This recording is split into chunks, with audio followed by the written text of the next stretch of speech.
Everybody, what's going on? Hope you've had a safe and awesome week. You might notice something a little bit different tonight. I'm going to leave the chat off for just a little bit. There's an issue on an earlier show where they just got ransacked by bots. So I'm just going to leave it off for a little bit. So when I see you over here, in not the screen chat, but the other chat, I'll make sure to say hi to you and everything. If it's going pretty good, I'll pop everybody back on screen. You might also notice that tonight we're doing the comics we're going to show off a little bit differently. Now, we are on the cheapest plan that you can get for Restream, and it's just so we have our own logo and we got a couple extra things. But in order for the slides to work how they work on, say, the experience, I think you have to get a different plan that lets you play with the layouts. So we're going to be off screen when we show these books. Make two, what's going on, boss? We're going to be off screen showing these books. We're going to talk about them. We're not going to go like super in depth. These are just 10 plus comics because I couldn't stop myself that we think folks should read. And if you have a list out there, please pop it in the chat. Let other folks know what you think they should read. Let me know what you think we should be reading. All kinds of good stuff. Also, because it's just been a hectic week, I wasn't able to make a little tribute thumb for it, but this week we lost more people in the entertainment industry, more people that I grew up with. These are childhood folks that I watched on television. Malcolm Jamal Warner, who was most notably known as Theo Huxtable on the Cosby Show. You got to remember, folks, back then we didn't know the kind of person that Bill Cosby was. Okay, we still enjoyed the show. Then, of course, you had the Prince of Darkness himself, Ozzy Osbourne. That one hit pretty hard. Dreamer, one of my favorite songs. I know it's a mellower one, but Dreamer, I listened to that on repeat the day I heard the news. I love that song. But then you had Hulk Hogan, and I know there's a point of contention right now about Hulk Hogan with a lot of folks, and here's what I say to you. Don't think about the man. If you got to separate, if you didn't like him as a person, separate it from the iconic Hulk Hogan. Don't think about Terry Bollea if that's your hang up. Hulk Hogan changed the industry for wrestling fans. This was a dude I watched as a kid nonstop. I watched him up until he showed up on Raw that one time. But human beings have passed, so we got to put all the things that he said. We got to put all that stuff aside. Okay, he's gone. These legends are gone. So I hope they all rest peacefully. But anyway, getting into this, my goodness, I did not realize how many books we had. Had so many, I ran out of scenes, so I decided to do the new thing with the slides. But before I get into anything else, let me just go ahead and bring on the WeirDopes themselves, Eddie Von B and Mr. No. Guys, how are we doing? What's up, guys? What's up, No? Hey, Eddie.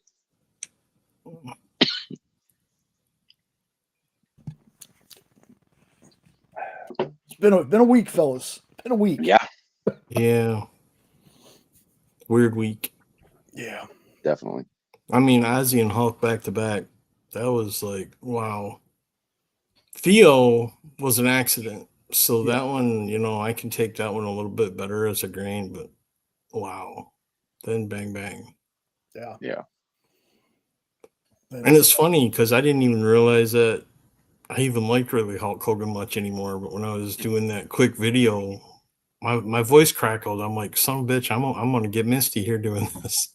Yeah. I was like, well, I guess he meant more to me than I thought he did. Yeah. But as a kid, he was it. I mean, who wasn't making the poses and ripping off the t-shirts? And Right. I got so much trouble doing that as a kid. oh, me too. And Make Two is saying hello to y'all because I know Ed can't see the chat right now. Like I said, folks, I'm going to give it a little bit of time and then I'll put the chat back on screen. Yeah, it sucks that was happening to Kyle. Yeah, it was wild, y'all. I'd never seen it so bad. It's nuts. But before we get into the books, there's a couple of things, a few things. I didn't get to talk about this last week because last week I took a break. But they dropped the poster for Supergirl. Hmm. I'm gonna be honest, folks. After watching Superman, I'm actually super excited for this too. Like, there's a lot of people that didn't like the cameo at the end. Spoilers, y'all. Spoilers. The movie's been out for a while. You can't avoid it. You But had to know it was coming anyways. yeah.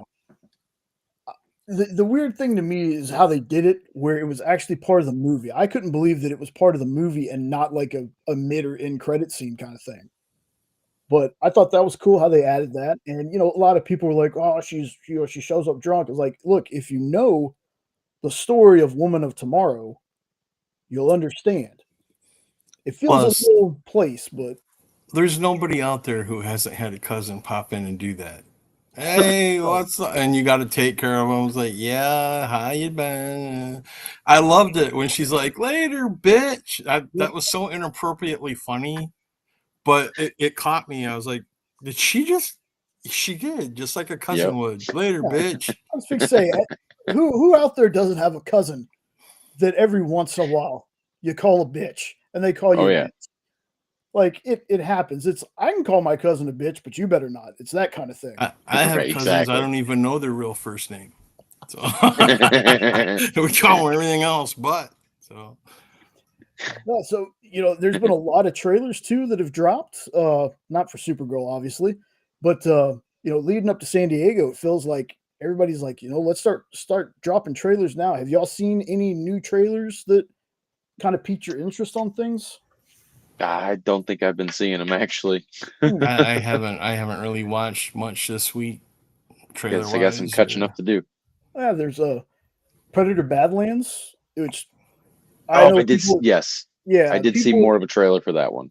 Yeah, people are not wild about the Yacha design, but it's like supposed to be a teenager, so it doesn't look terrible though. Yeah. It just looks different. It's different, and I think that's what a lot of people have. Wow, that doesn't look like. Okay, well, again, we don't know what this dude's going to grow into. Is he going to get more of the braids or whatever? It looks interesting though. Mm-hmm. Like I've watched all the other Predator and Alien movies, so this one's not going to be any different. Speaking of the Predator franchise, so they had that Killer of Killers that came on Hulu. They've now released an extended cut of that. Huh. Have y'all watched the Killer of Killers yet? Mm-mm. Oh, didn't even hear it existed. Ooh, that thing is good. It's animated. It's animated. Okay. So it's really good. It's really good. Jenna was like, well, maybe tonight after the show we'll watch the extended cut because the regular cut was really good, but apparently is it adult animated with the gore and the shooting and the blowing of the heads and all that stuff, or is it kiddie animated? No. It's pew pew. No, it's MA. It's rated. It's rated MA. There's some blood and stuff in there for you and loss of limb. And what's that on?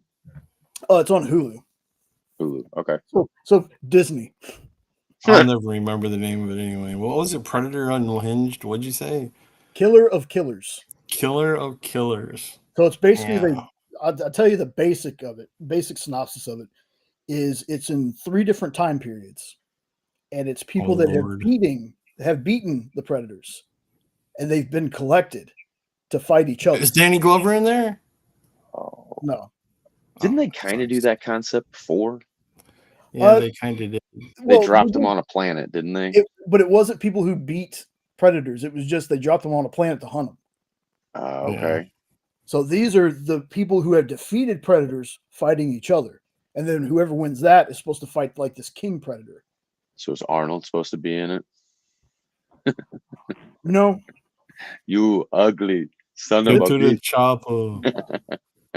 Yeah. It's apparently, like I said, they released an extended cut, and apparently there's more scenes in it, so they might show up in that one. I don't know. But the one that we watched, when we watched it, they weren't in there, but there was somebody. I'm about to give somebody a brilliant idea. I can't do it, so I'm going to give it to somebody else.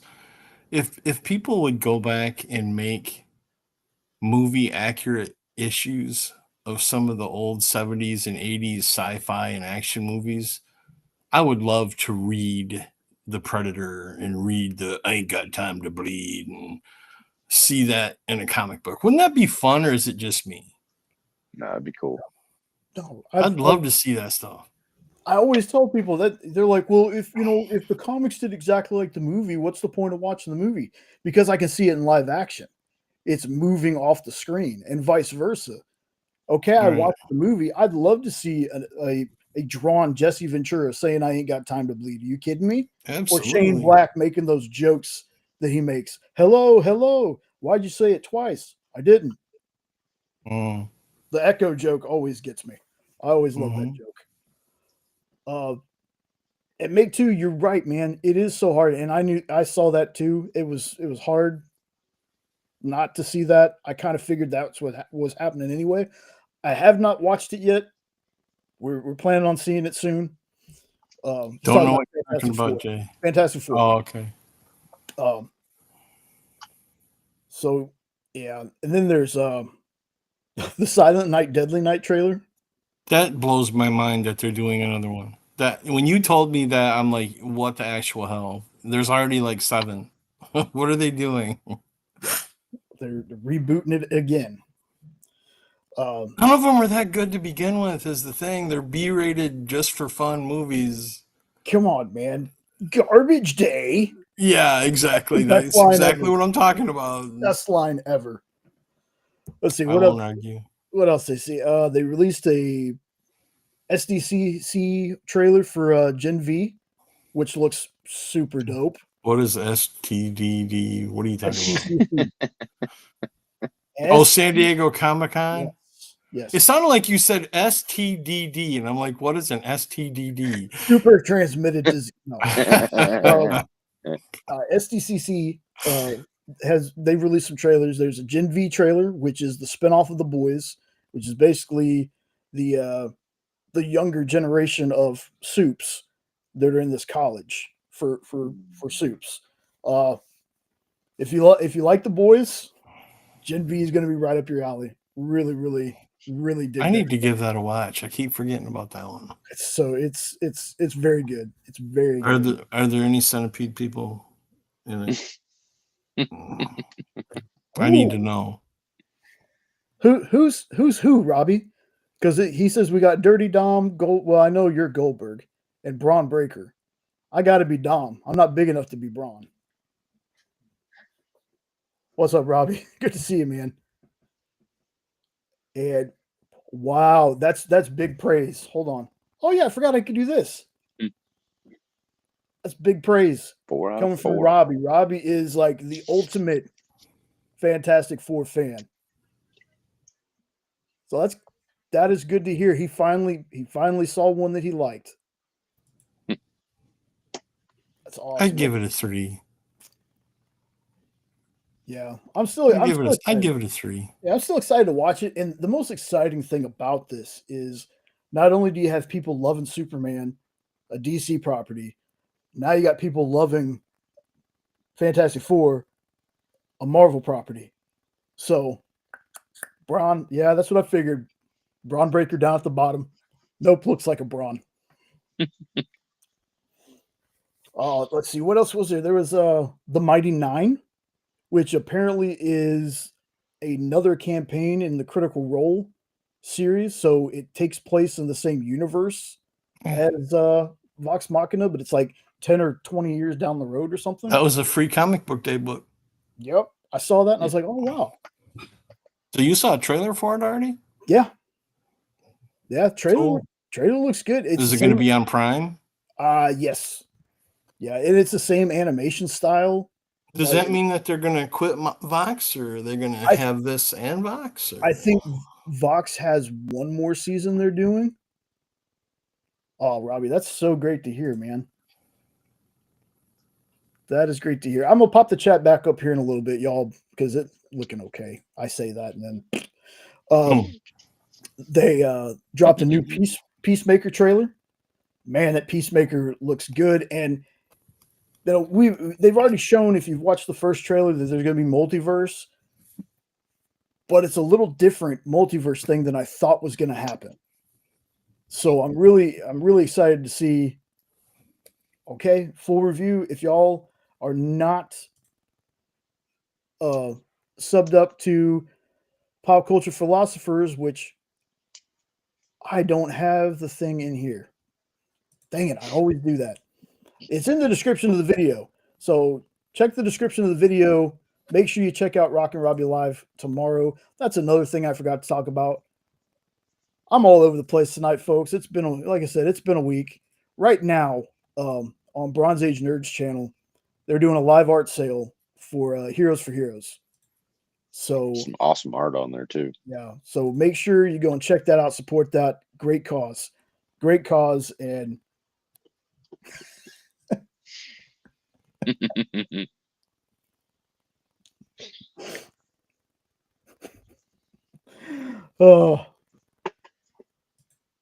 oh goodness.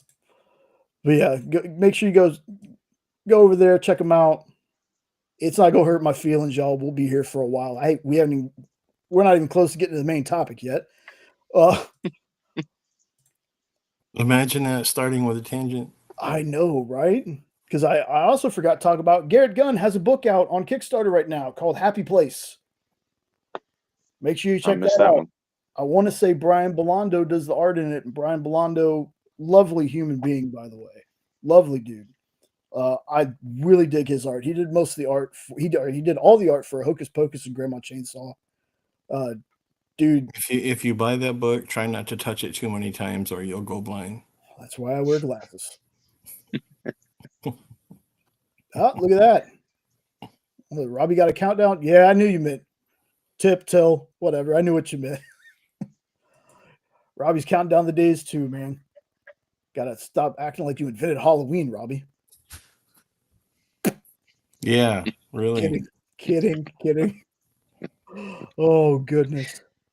Hope nobody sees that. I'll get in trouble. Also, you're just lucky that I zipped. Yeah, I'm glad you did. I'm glad you did. Love you, brother. Love you too, man. So, a person that I should have on this show, hopefully before their campaign ends, this dude, Edward Davis of Finish Line Comics, was the first person when we got started to ever send us any books. I've told the story before quite a few times. I'm pretty sure I told it in my last video. They got lost in our emails and stuff. And when I found it, I read it. I love the book. This is called Immortal Era. He's got a campaign going on right now. Be sure you check that out. It's basically somebody murks death. And this is in the future where you can't, since you can't die, that doesn't mean you can't be in pain. Doesn't mean you can't have been attacked by a shark and still be living. And this group of people decides they need to find this book to figure out how to bring the end to the human race. So Goldberg invented Halloween. Halloween Havoc.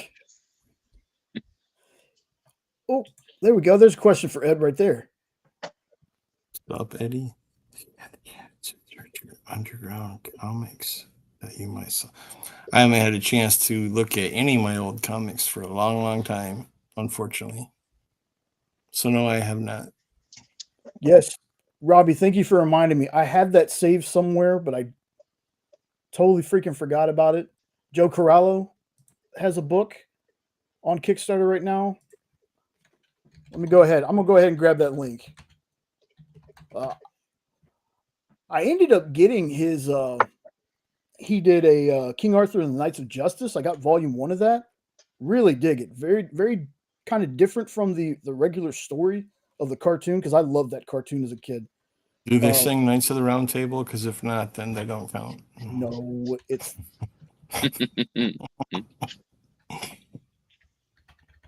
I'm sorry, you can't say that without me hearing that song. No. It can't happen. Robbie, what's the name? What's the name of that song without me getting that stuck in my head? Drop the name of it in the chat, Robbie. I forgot what the name of the book was, but it's Joe Corallo.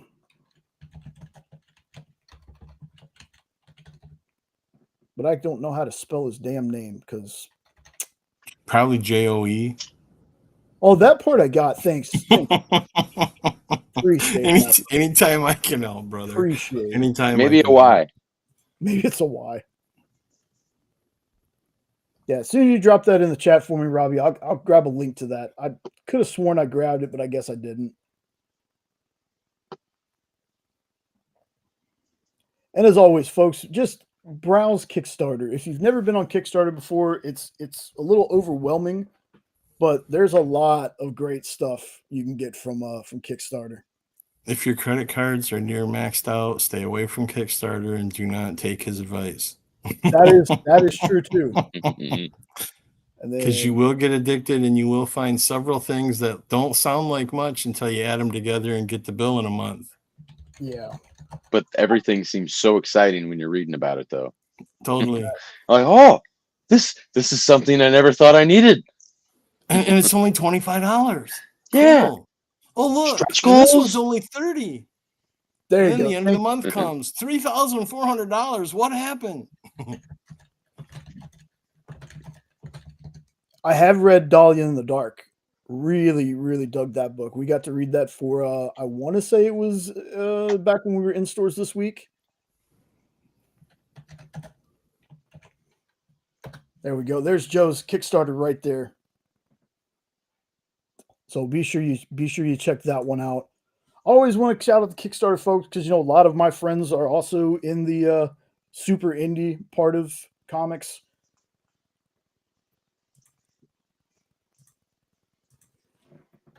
Making sure I keep the link here. Top.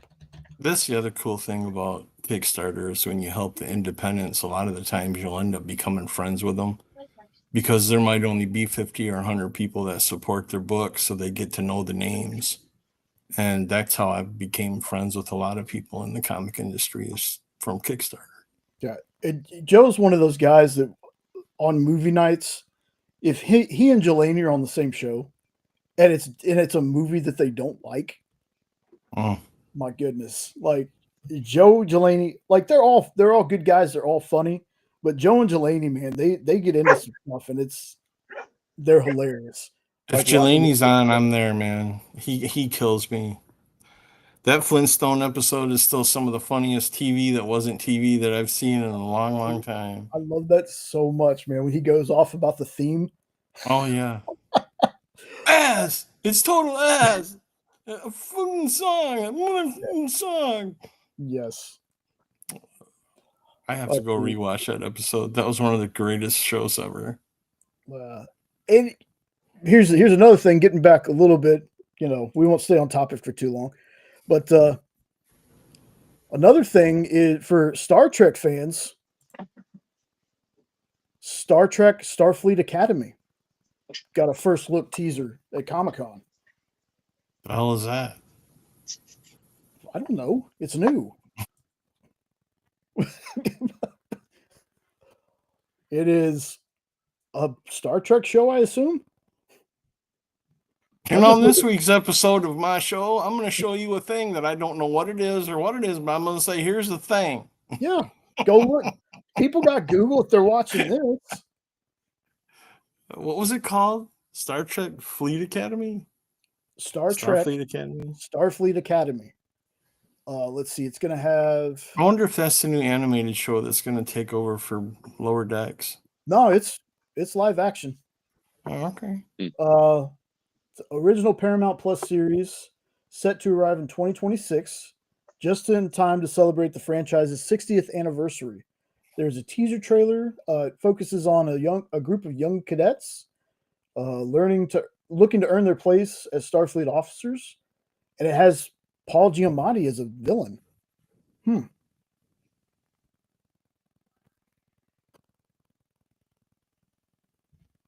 Oh, very cool. But damn. If you're a Star Trek fan, dude, dude, I am. I'm a huge Star Trek fan. Paramount putting out a lot of Star Trek stuff. And it also looks like Coyote versus Acme is finally going to get released in August of next year. Did you say my Coyote has acne? Yeah, that's exactly what I said. Coyote versus Acme. Oh, the company. You're talking about Wile E. Coyote. Yeah. Dude, well, why don't you just say so? Then I don't know what you were talking about. Because it didn't say Wile E. Coyote. Hang on, man. I'll be right back. Okay. I'm not trying to be difficult, but I honestly heard my coyote has acne, and I'm like, what the hell is that? Is that like shirtless bear fighter? Hey, shirtless bear fighter's awesome. What's up, Triple B? It's hilarious. It's hilarious. That's why that name didn't shock me when you said it. If you're a Star Trek fan, just rewatch Deep Space Nine. What's the one you're not supposed to watch, Robbie? I think there was one Robbie said you shouldn't watch. Was it the Scott Bakula one, Robbie? I think. Are you trying to bait me? Are you trying to fire start me here? What are you doing here? I don't care what y'all say. Star Trek Enterprise is fantastic. If you don't agree, you're wrong. It's that simple. I've never watched it. I can't say anything about it. I've never watched it. Like I'm a Star Trek fan, but I'm not as hardcore as some folks. Yeah, this movie I thought was left on, was canceled, like put on the shelf, but apparently they're doing it. So I'm excited, man. It's Looney Tunes. And we got he said that they're doing a Wile E. Coyote movie versus that's what I was hearing. Oh, you left it on? I didn't know if you I have hurting or not. Headphones are still on, yeah. But I had a dog trying to make an escape, the blind one. No, you stay in here. And then fans of Avatar, and I mean the anime Avatar. There's Seven Havens first look. It's a sequel series that has 26 episodes that'll be split into 2 installments. Is the anime better than the god awful movie? I mean, than the movies? It's the whole reason why you have the movies is because the show was so great. Oh, okay. So it was first. Oh, yeah. It was long before. I don't think it was too long that they waited to do the actual first live action movie with M. Night Shyamalan did it. Yeah. And then now they got the Netflix TV show. I hadn't watched that one either. Me neither. And I think that's just because there's no way it's going to be as good as the cartoon, obviously. But this one's supposed to pick up after the second series. So this will be basically the third Avatar that they'll be following. Yeah. And let's see what else. I'm just reading off some of the things I see here on this here site. Didn't watch the first one, but Five Nights at Freddy's 2 has an official trailer. I never watched those. I didn't see a trailer, but I saw an exciting announcement that really made me happy, and that's that they've announced that there's going to be an official sequel to Godzilla -1. Godzilla -2? I don't know if they're going to keep it a math formula, but it'd be 0, wouldn't it? Because starting to go up. Love you, Robbie. Thanks for stopping by, boss. Later, Robbie. Meet the Flintstone. Damn it. Yes. It's Percy Jackson and the Olympians season 2. I still need to watch that one. Yeah, Jenna really liked it. I know. I heard a lot of people liked it. Did she read the books? Or just see the first movie, maybe? More than likely, she read the books. Books were great. And the movie wasn't terrible, but they did leave out a lot that, you couldn't really go into the second movie. And then they rushed the second movie and basically crammed 4 books into 1 movie. Let's see. It's something I've been interested to watch, but I have not watched it yet because I think it's on Peacock. But Twisted Metal season 2. I thought you were going to say that 2 girls, 1 cup thing again. I'm like, let that go, brother. You don't want to see it. I've already seen it. Oh, I'm sorry. Man, hopefully that never makes it to Wait, Peacock. I thought you hadn't seen Madam Web. Oh, I've seen that one, and then somebody showed me the BME Pain Olympics. Well, Madam Web was what was in the cup. The what? So BME Pain Olympics. Pain Olympics. Yeah. BME. I will talk to y'all about that in the back room. Is that whenever they're just forced to watch Madam Web over and over? Yeah. Olympics. Yeah, we'll say that. I'd rather watch Madam Web than what happens there. My question is, why did you watch it in the first place? Because back in the pre-days of, the early days of the internet and where you can watch stuff like that, we were just those people that were like, man, what's the most messed up thing we can see on the internet? Oh, boy, don't Google that. Yeah, we found a lot of it. There's stuff out there that'll make that tame, probably. Yeah. I know what it is. I've heard what it is. I'm proud to say I've never watched it, and I never plan on. But I can't let go of the freaking acronym BME now. I'm fixated on figuring out what that means. Rick and Morty fans, the president that's voiced by Keith David, President Curtis, is getting his own spinoff series. That was announced. I mean, it's Keith David. I'll probably watch it anyway just because. They had, man, this makes, look, I hear a lot of people that have been to San Diego, especially people in the comic industry, say, nah, it's not worth going anymore and all this stuff. And I get that. But for me, who's never been in the comic industry, I just want to go once. It's like a bucket list kind of thing, just to sit in Hall H. Like, that's what I really want to do.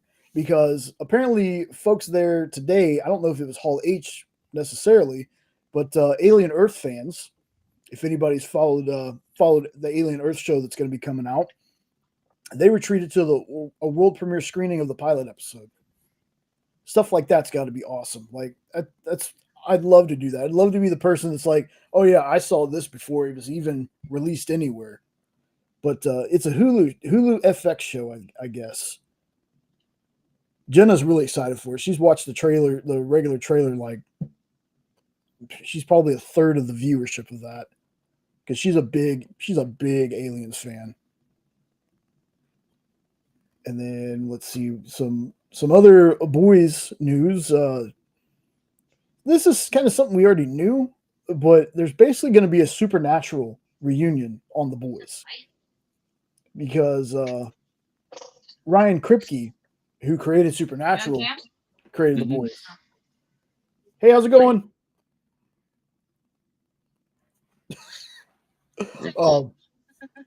I just waving.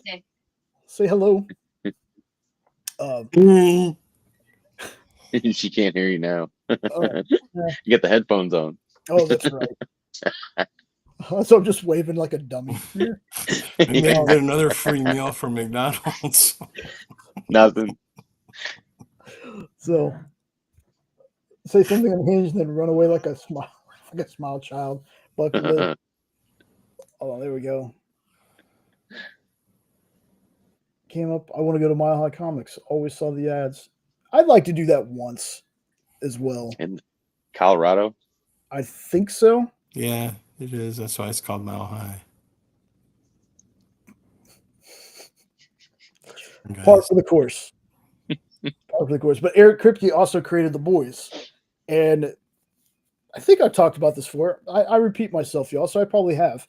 You got Jim Beavers, who played Bobby Singer on Supernatural, plays Robert Singer, who's the president on The Boys. Now, we've already gotten Jensen Ackles as Soldier Boy. We've had, and I always forget his name, but he played God on Supernatural. He was part of Eddie's favorite scene in The Boys. He was in that. The kid who played Jack is in Gen V. But Jared Padalecki and Misha Collins, who played Castiel and Sam. So you had Jensen Ackles was Dean. You had his brother Jared you had Jared as his brother Sam, and then Misha was an angel in that show. So they're joining, and season 5 is going to be the last season of The Boys. Unfortunately, I love that show. I know it gets super, super wild, still very tame compared to the comics, but still wild. So I'm hoping that they continue a little more with Gen V. But yeah, they're going to be joining up for the last season. Let's see what else. They showed some stuff about Tron Ares. And that's about it that I found on this. Like, I don't want to spend the whole time talking about Comic-Con. There's a lot of Superman. Oh, thank you, Ross. Wait, we got a first Superman Treasury Edition 2025 is an excellent book. Awesome. So, speaking of which, that's a very awesome segue. Thank you for that. We're going to do something a little bit different tonight. I put slides in here because I had so many books I ran out of the scenes.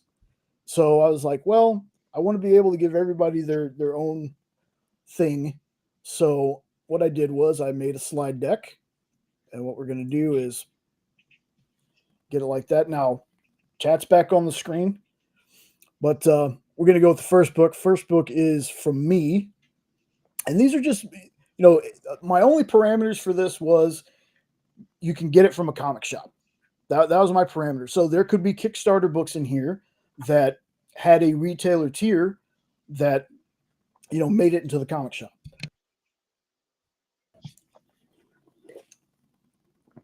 The first one I'm going to highlight is Bedlam. Now, what makes me so angry about this book is I have both volume 1 and 2. It's only 2 volumes. I love this so much. I've read both volumes back to back. I don't know how many times. There's nothing after volume 2. I don't know what happened, but since it's a creator-owned property, nobody has been able to finish it. I would love for Nick Spencer to come back. Or if he has no interest, maybe handing it off to somebody, because I need to know the rest of the story. And basically, what we do here is we follow a serial killer named Matter Red, whose real name, I believe, is Fillmore Press, who is sent to this doctor, and the doctor is going to cure him. And they basically cure him of this, of him being a supervillain. Very unhinged, like uses people's heads as puppets. Very unhinged guy. They basically somehow they cure him. He's cured. All his instincts to murder, kill, out the window. He's basically living in a halfway house, and he sees these really gruesome murders that start to transpire.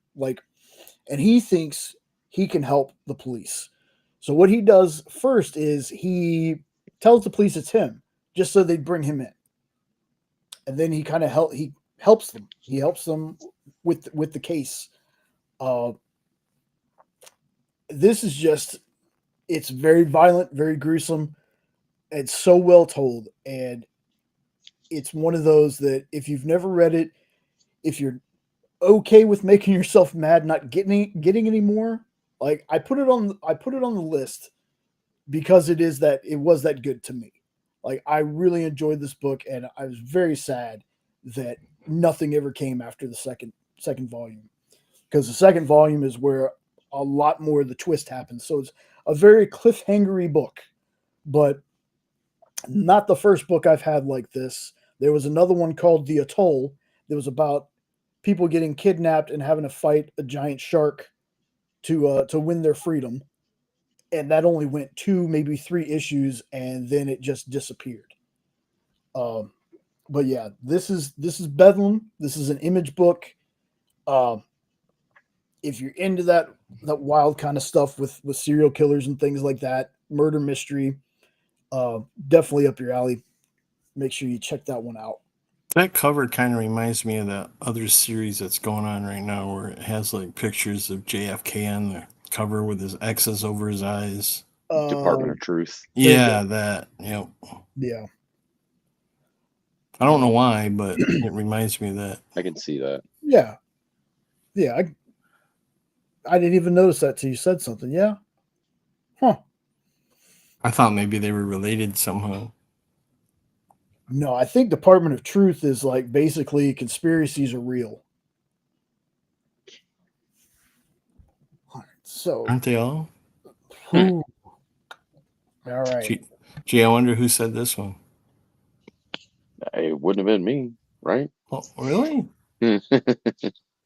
No, this is Flashpoint. So this is actually the story of if Barry Allen went back in time and saved his mother.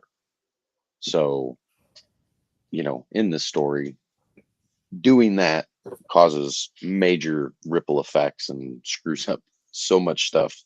Now the Atlanteans are at war with the Amazons, and Batman's not necessarily Bruce Wayne anymore. But, I don't know how much we're really going into spoilers or really reviews or if we're just recommending. However much you want to. Yeah, however much you want to, man. Yeah, I mean, it's so Thomas Wayne is actually Batman in this story, and it wasn't his parents that died, Batman's parents that died. Instead, it was Bruce who died, and therefore his parents were left alive. And in this storyline, his mother is actually the Joker to Thomas Wayne's Batman. But it's a really good story. It's so twisted, but it's so good in so many different aspects. Yeah, and there's a bunch of like little spin-offs of this series too, because I have something that's not this Flashpoint, but now I can't remember what it's called. It's over there on my shelf somewhere. But there's a lot of spin-offs to go with this one. And if y'all have never checked out the animated Flashpoint Paradox, yeah, you almost don't even need to read it if you watch that movie, because it's literally just straight shot for shot, almost straight out of the comic. But it's excellent. Like, it's an excellent read and it's an excellent watch. Oh, for sure. I mean, you get definitely more details, with the dialogue in the book itself, but the animated does such a good service to the book, for sure. Jay, did you ever find out why he had to run around in circles? I still have not went back and looked in the at Justice League movie. Yeah, I'm still trying to figure that one out. I need to rewatch that though. All right, so next up, I can't keep this up forever. But nothing's happening. It's like, why are you doing it, you psychotic goofball? Yes. Speaking of psychotic goofballs, great transition. Huh. Where Monsters Lie, one of the most fun twists on a horror book that I've read in a very long time. It's basically about a subdivision of serial killers, and that's where the serial killers live. And they have some amazing names that many of them you can't say over the air. But it is such a fun ride. And there's actually a second, not season, but whatever you want to call it, second series called Cul-de-Sac or Monsters Lie. And they're both fantastic. You can't go wrong. If you like fun, if you like horror, if you like some gore, and if you just like some absolute silliness, think of Mad Magazine writing Stephen King. That's what this book is. It's fantastic. It's a lot of fun.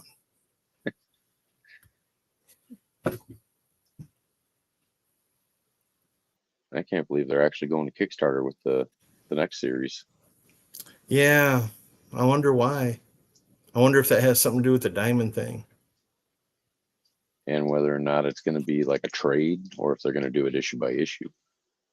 That's true. I just hope that they keep up the good content, because the first two stories have been fantastic. And well, if you think about it, they can get more crazy if they're doing it crowdfunded. Yep. I'm hoping.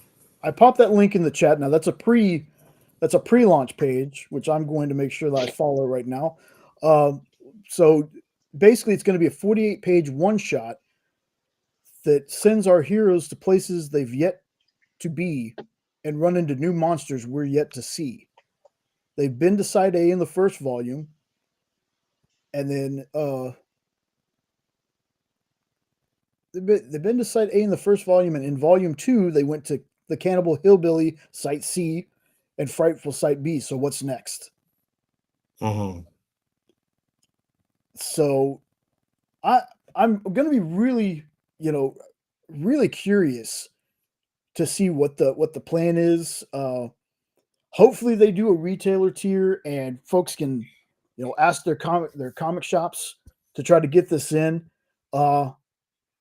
This is definitely going to be on my radar for when it launches. I love this series. I can't even imagine them not releasing this for the public to buy off Kickstarter. As hot as those first 2 series were. Or a retailer package, yeah. It'd be silly for them not to have that, because I know my shop would definitely buy the hell out of them. Yeah. Because they sold these like crazy. Trades and everything. I can't even imagine them not releasing this to the... Yeah.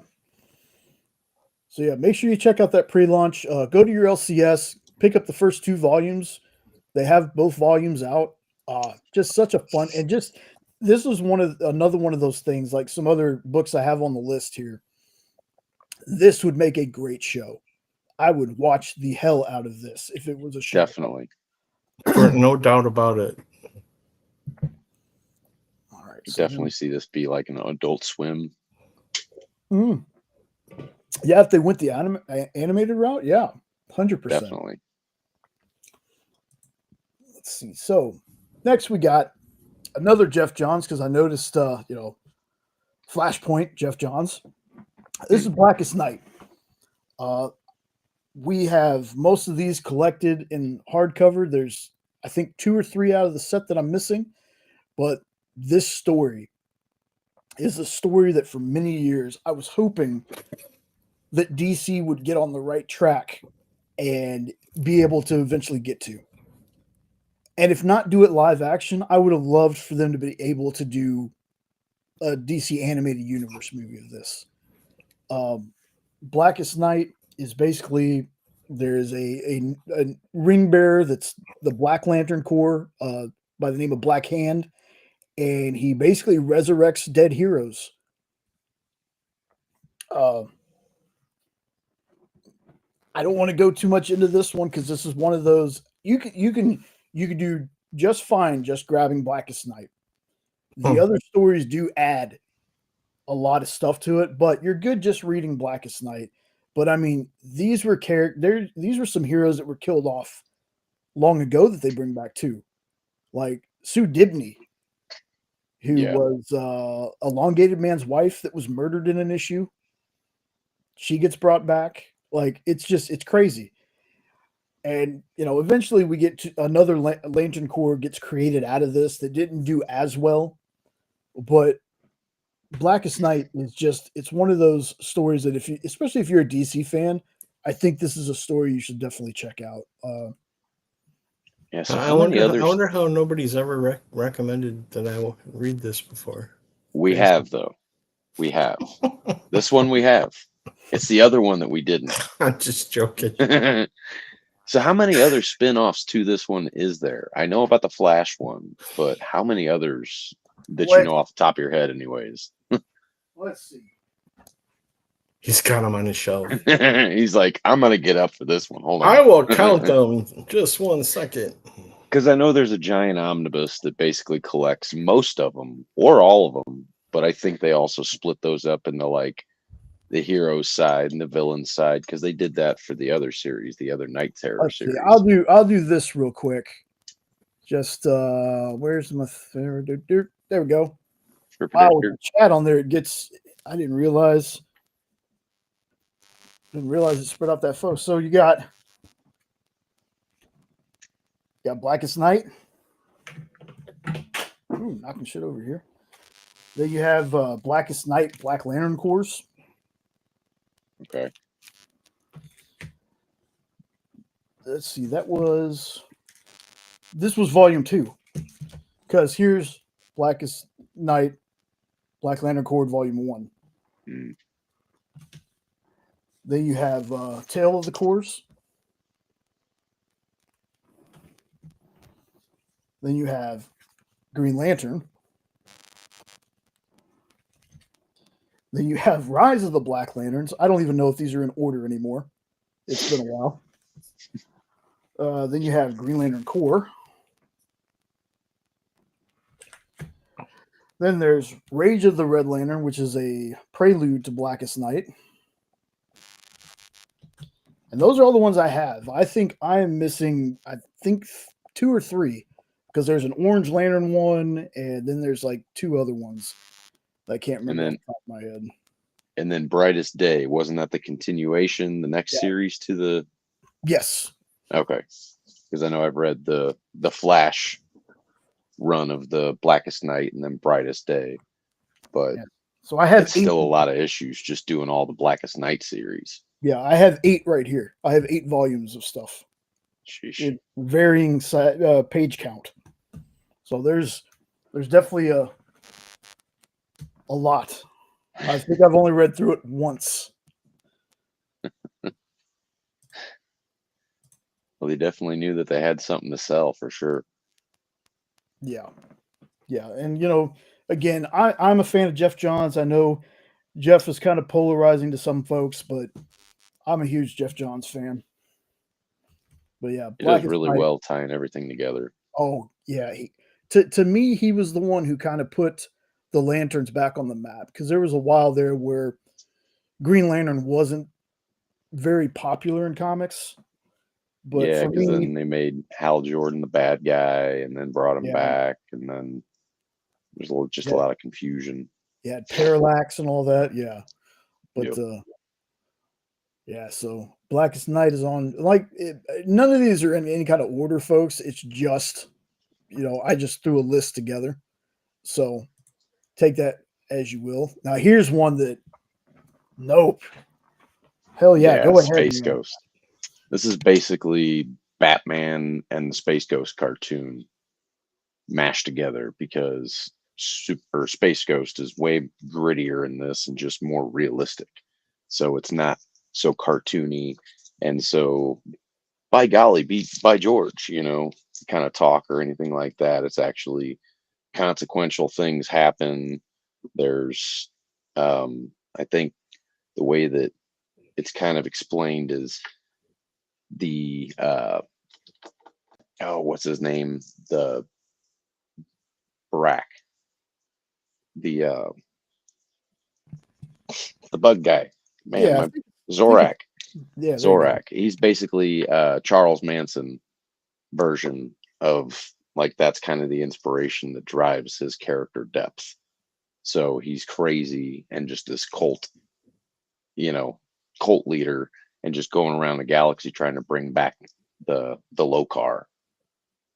And it's just an awesome story. And then you get it's 12 issues, and I still have yet to read the last couple because of, Dynamite's slowdown whenever Diamond did its thing.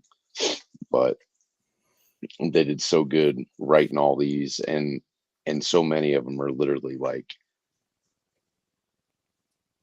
not straight out of the cartoons, but kind of in that order of how they come about in the cartoons. They kind of pop up, but organically, and then later you get the Council of Doom where they all kind of team up against him, and it's awesome. Yeah, this was one that it was very strange, because I knew of Space Ghost, but I've never personally watched anything Space Ghost. When I saw that they were doing a Johnny Quest comic and Thundercats, I was like, hey, I know those. Space Ghost is just something that I missed out on for whatever reason.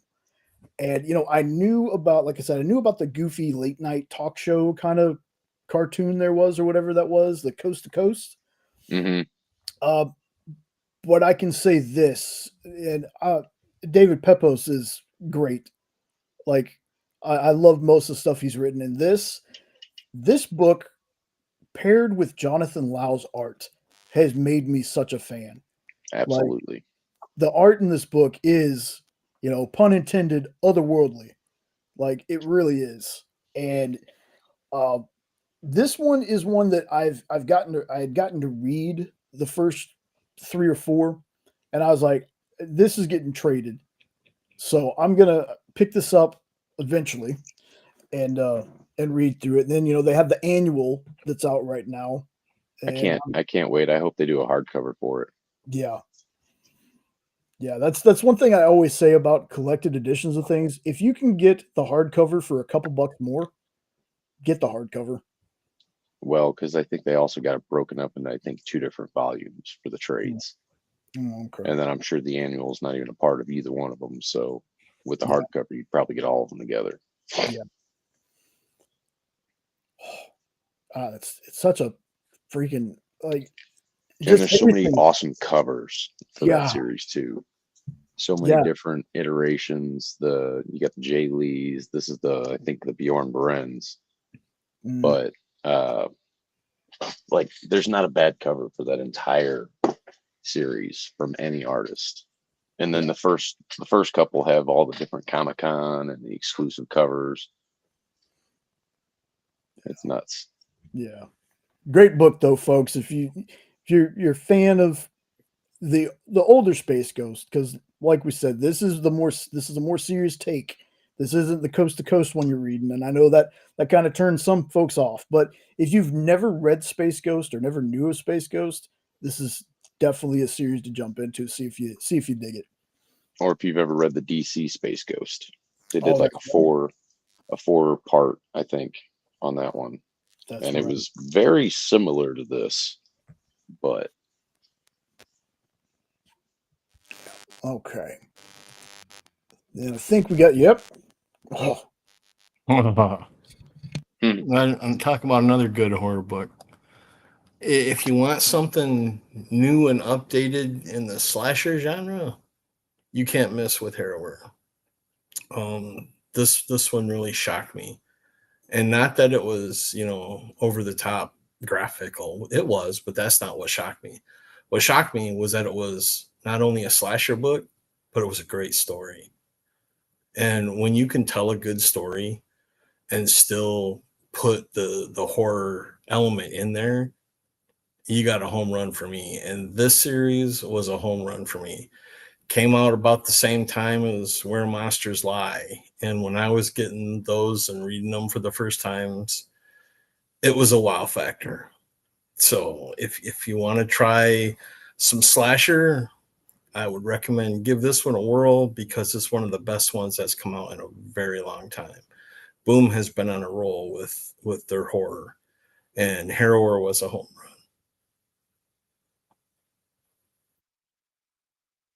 Hold on just a second.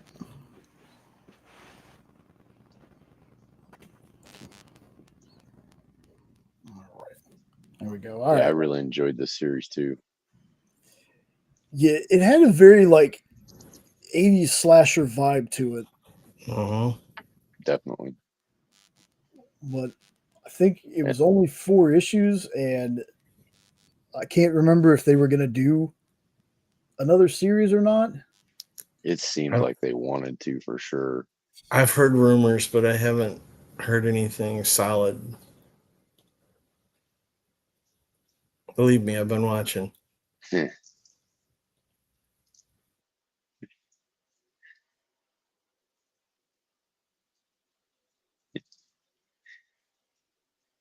Make note of any mention. Harrower Volume 2. Pretty much. I don't know if we're locked up or what's going on at the moment. Yeah, I don't know. He said, hold on. We can just sing if we want, I suppose. Yeah. But I felt like this one was good too, like, because I do like the books and series where sometimes you have no idea what the hell's going on. And then the last issue just buttons everything up all nice and pretty. Like, here you go. You're like, oh, well, now you're going to end it? Come on. Yeah. So I I've not heard anybody say they didn't like this who gave it a try. So I can't imagine there not being a volume 2. I just can't imagine it. But Okay. But there's still only so long you can talk about one book when it's only 4 in there. I know. So I don't know what the leader of the pack was expecting me to talk about for a half an hour. But I think he's back. Yeah. Yes. Boss, you there? So here's what I did. I went to clean my ring this morning, and I left it in the shower, and I just noticed it wasn't on. So I asked her if she would bring it to me, and she came in here creating chaos because I forgot my ring in the shower. I just can't imagine that. Yeah. I'm sorry. Did Ed have something to say about it? He said you heard what he said. He couldn't imagine it. Hey, is your old lady like where she can see the camera? No, but you're not on camera. Oh, that's right. Never mind. Oh, there's another one I'm going to highlight here. Bram Revel's Gorillas. It's apes with guns in Vietnam. That is definitely something. That sounds like a Planet of the Apes ripoff. Well, anything involving animals or apes doing people things is going to be considered that. Whoa. Calm down now. We don't want to hear about animals doing people things.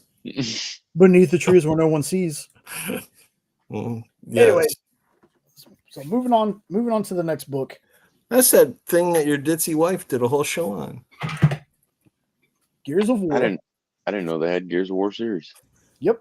There's 3 volumes, and then there's a prequel called The Rise of Rom, who's like the big bad in the first game.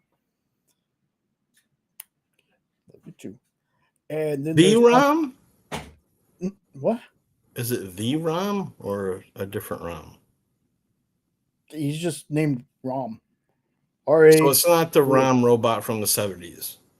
No. Well, hey, I don't know. I ain't never played it.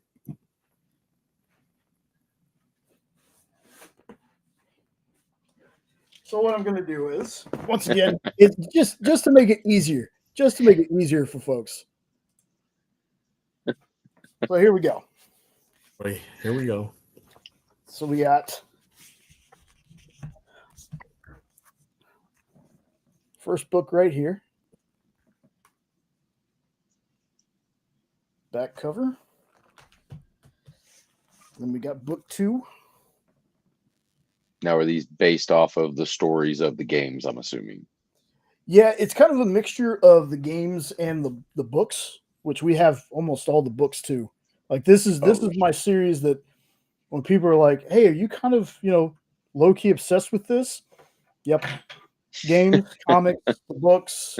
I even had like a real-time strategy game that they had called Gears Tactics. It was like a turn-based game, and I hardly ever play those. We have a card game, and I don't play card games. So, and some of these were actually done. Slap Gears of War on it. You're signed up. Yeah, pretty much. This one was actually done. Book 3 was done by the writer of most of the books, Karen Travis. So here's number 3. This one's Blueprints those. Yeah, I never realized that. And then you have The Rise of Rom, which is a prequel about the baddie right there on the cover. So you get that glare off. Then you got all different kinds of locust back here. Huh. And then the last one they did was about this group. This is after the time of these. The group called the Hive Busters. Because the locust turned into something different. Like they kind of, it's kind of like caterpillar to butterfly and a chrysalis. They were still swarm, or they were still locusts, but they turned into something called the swarm, and they lived in these dens, these hives. And this team has a poisonous gas where in the game you play all three of them, and your goal is to plant this bomb and get out of the hive before the poison gas gets let out. So really fun series. The whole thing takes place. Gears itself takes place on a planet called Sarah. And what happened was, let me get back to this part. What happened was there's an energy source called emotion.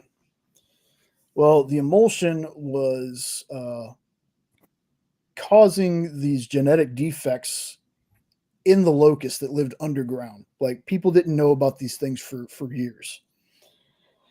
And they were making what's called lambent, which was mutated locusts that explode.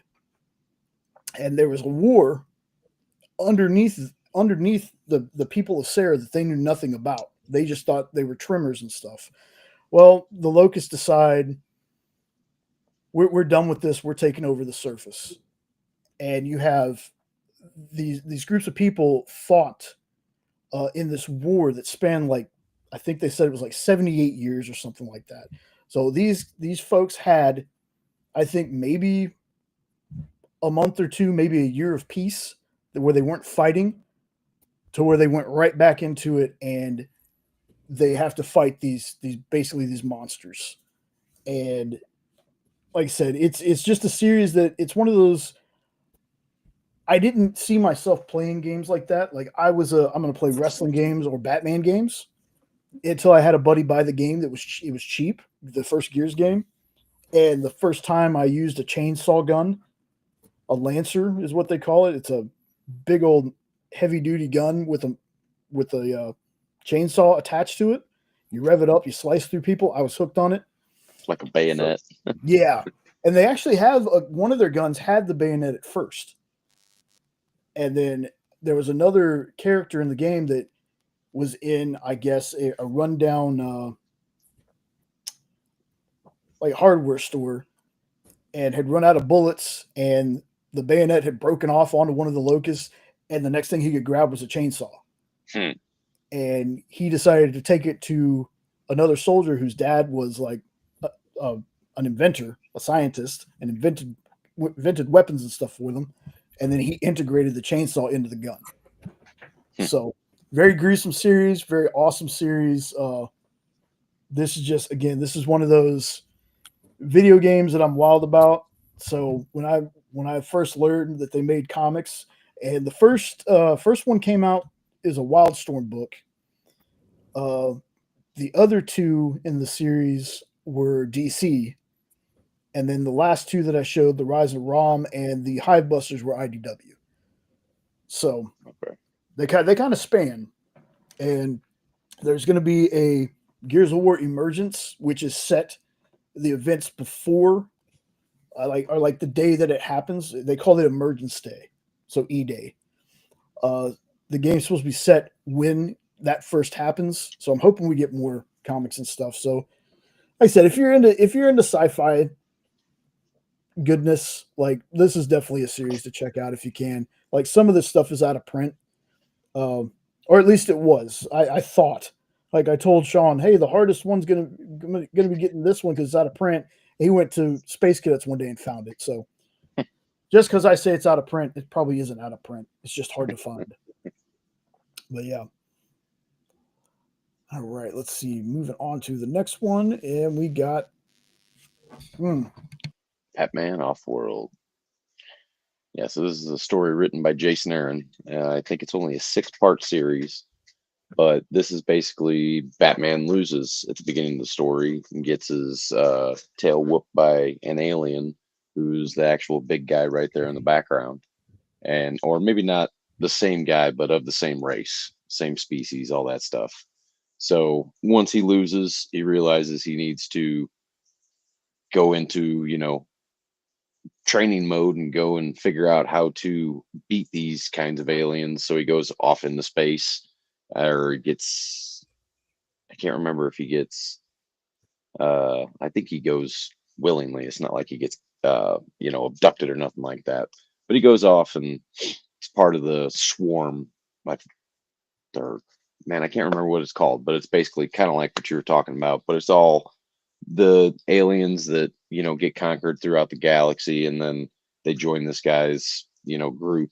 I can't remember what they're called. But anyways, the Horde, something like that. But so he trains, with this robot and reprograms it to be Punchbot, and then meets up with this awesome wolf, and everything just takes over. And if I keep going on, I'll spoil the whole damn thing, but it's really good. This kind of feeds into that trope. With enough training and prep time, Batman can beat anybody. Exactly. Oh, cool. I've always, I saw this one. It feels like it came out maybe close last year. Yeah, close to or right after Superman Lost, which was another one with like Superman in space, pretty much. I think this came out around the same time, maybe. Okay. I knew it was there. I just never read it. So definitely going to be checking that out because I've heard some good things about it. Yeah, and it's a standalone. It doesn't go in with any other storyline. You really don't even know where it actually falls in the storyline, so to say. Cool. Does he say I'm Batman? Oh, does he? I'm in. It is. It's a really good one.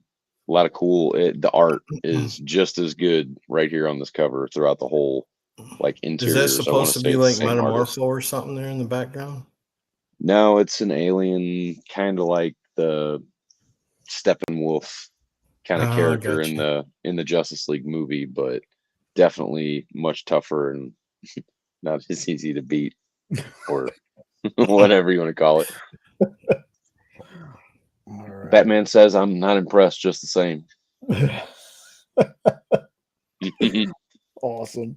Yeah, but if it wasn't for Superman, they'd have been in a lot of hurt. Let's see. We got this one. Oh, Trick or Treat. There's Sam. The absolute best comic themed or Halloween themed comic book I've ever read. It's amazing. It's one of those things where it brings 4 or 5 different stories, and then at the end it brings it all together into one big aha moment. And I'm sure you've probably seen the movie. And if you've seen the movie, it's pretty much the book, but the book's better as usual. You get more details, you get a little bit more of the gore behind it. They don't make it, not that the movie is rated G by any means, but yeah, the book's better. It takes it to another level of fun. And everything happens on Halloween night, and it's about people who are, the thing I like about it is he only punishes the people who have broken the crimes that make Halloween what it is.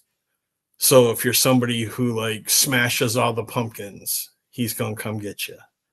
If you're one of these people who tear down these decorations, it's after trick or treat now, blah, blah, blah. He's going to come and teach you a story or teach you a lesson. And that's what I really like about it is Sam goes after the people who disrespect Halloween. So for me, he's my superhero, as warped as that sounds. But he protects Halloween, so he's my man. Awesome. Oh, and the second one is coming out this October. Oh, wow. And I hope they're doing a movie of it. I found it on Kickstarter last October and ordered it, and I was able to tell Nope about it in time for him to slip in an order. Yep. Oh, I think I got it on BackerKit though, so it might still be available on there. It might still be on BackerKit. It could very well be, but we're getting really close to October now, though, and they were going to ship, I think, October 10th. Yeah, I know they were getting close with it. You can't go wrong with this digital art. I noticed it's a Wildstorm book too. And the drawing is fantastic. The art inside is it's the cartoons that they drew look almost exactly like the actors from the movie. And it's wasn't it a that different spot on. artist? Wasn't it a Yeah. different artist each story? For each story, yeah, there was a different Yeah. writer and artist, I believe, for each story, and then they And brought different it all styles together. for sure. Oh, that's cool. Mhm. It is very cool. All right. Oh, yeah. I need to see about finding that somehow. Well, and There's number a 2 is coming hardcover. out. So I think the hardcover is available on the first one on Amazon. Ooh. yeah, I think all you can get now is the hardcovers. The actual comics are long gone unless you want to pay an arm and a leg for them. Yeah. Yeah. Whereas the hardcover is affordable, and I think you get extra too. So You it's do. not just 4; you get the extra. You get an extra story and you backer. get extra background stuff. Yep. Yeah, it's like 4 extra stories on top of the 4 main story. Yep. Man, I have a feeling I'm going to have a bigger list than I usually have after the end of this. All right. Now, Ghost Machine. What Ghost Machine? All Ghost Machine. All I've of it. never seen this cover. Just all of it. Just, That's cool. Is that a machine that makes ghosts? yes. Yes, like clouds. Yes. Okay. Cloud Maker, Clown Maker. Yeah. This is, That guy in the center, he's one of the dock workers. yeah. Jeez.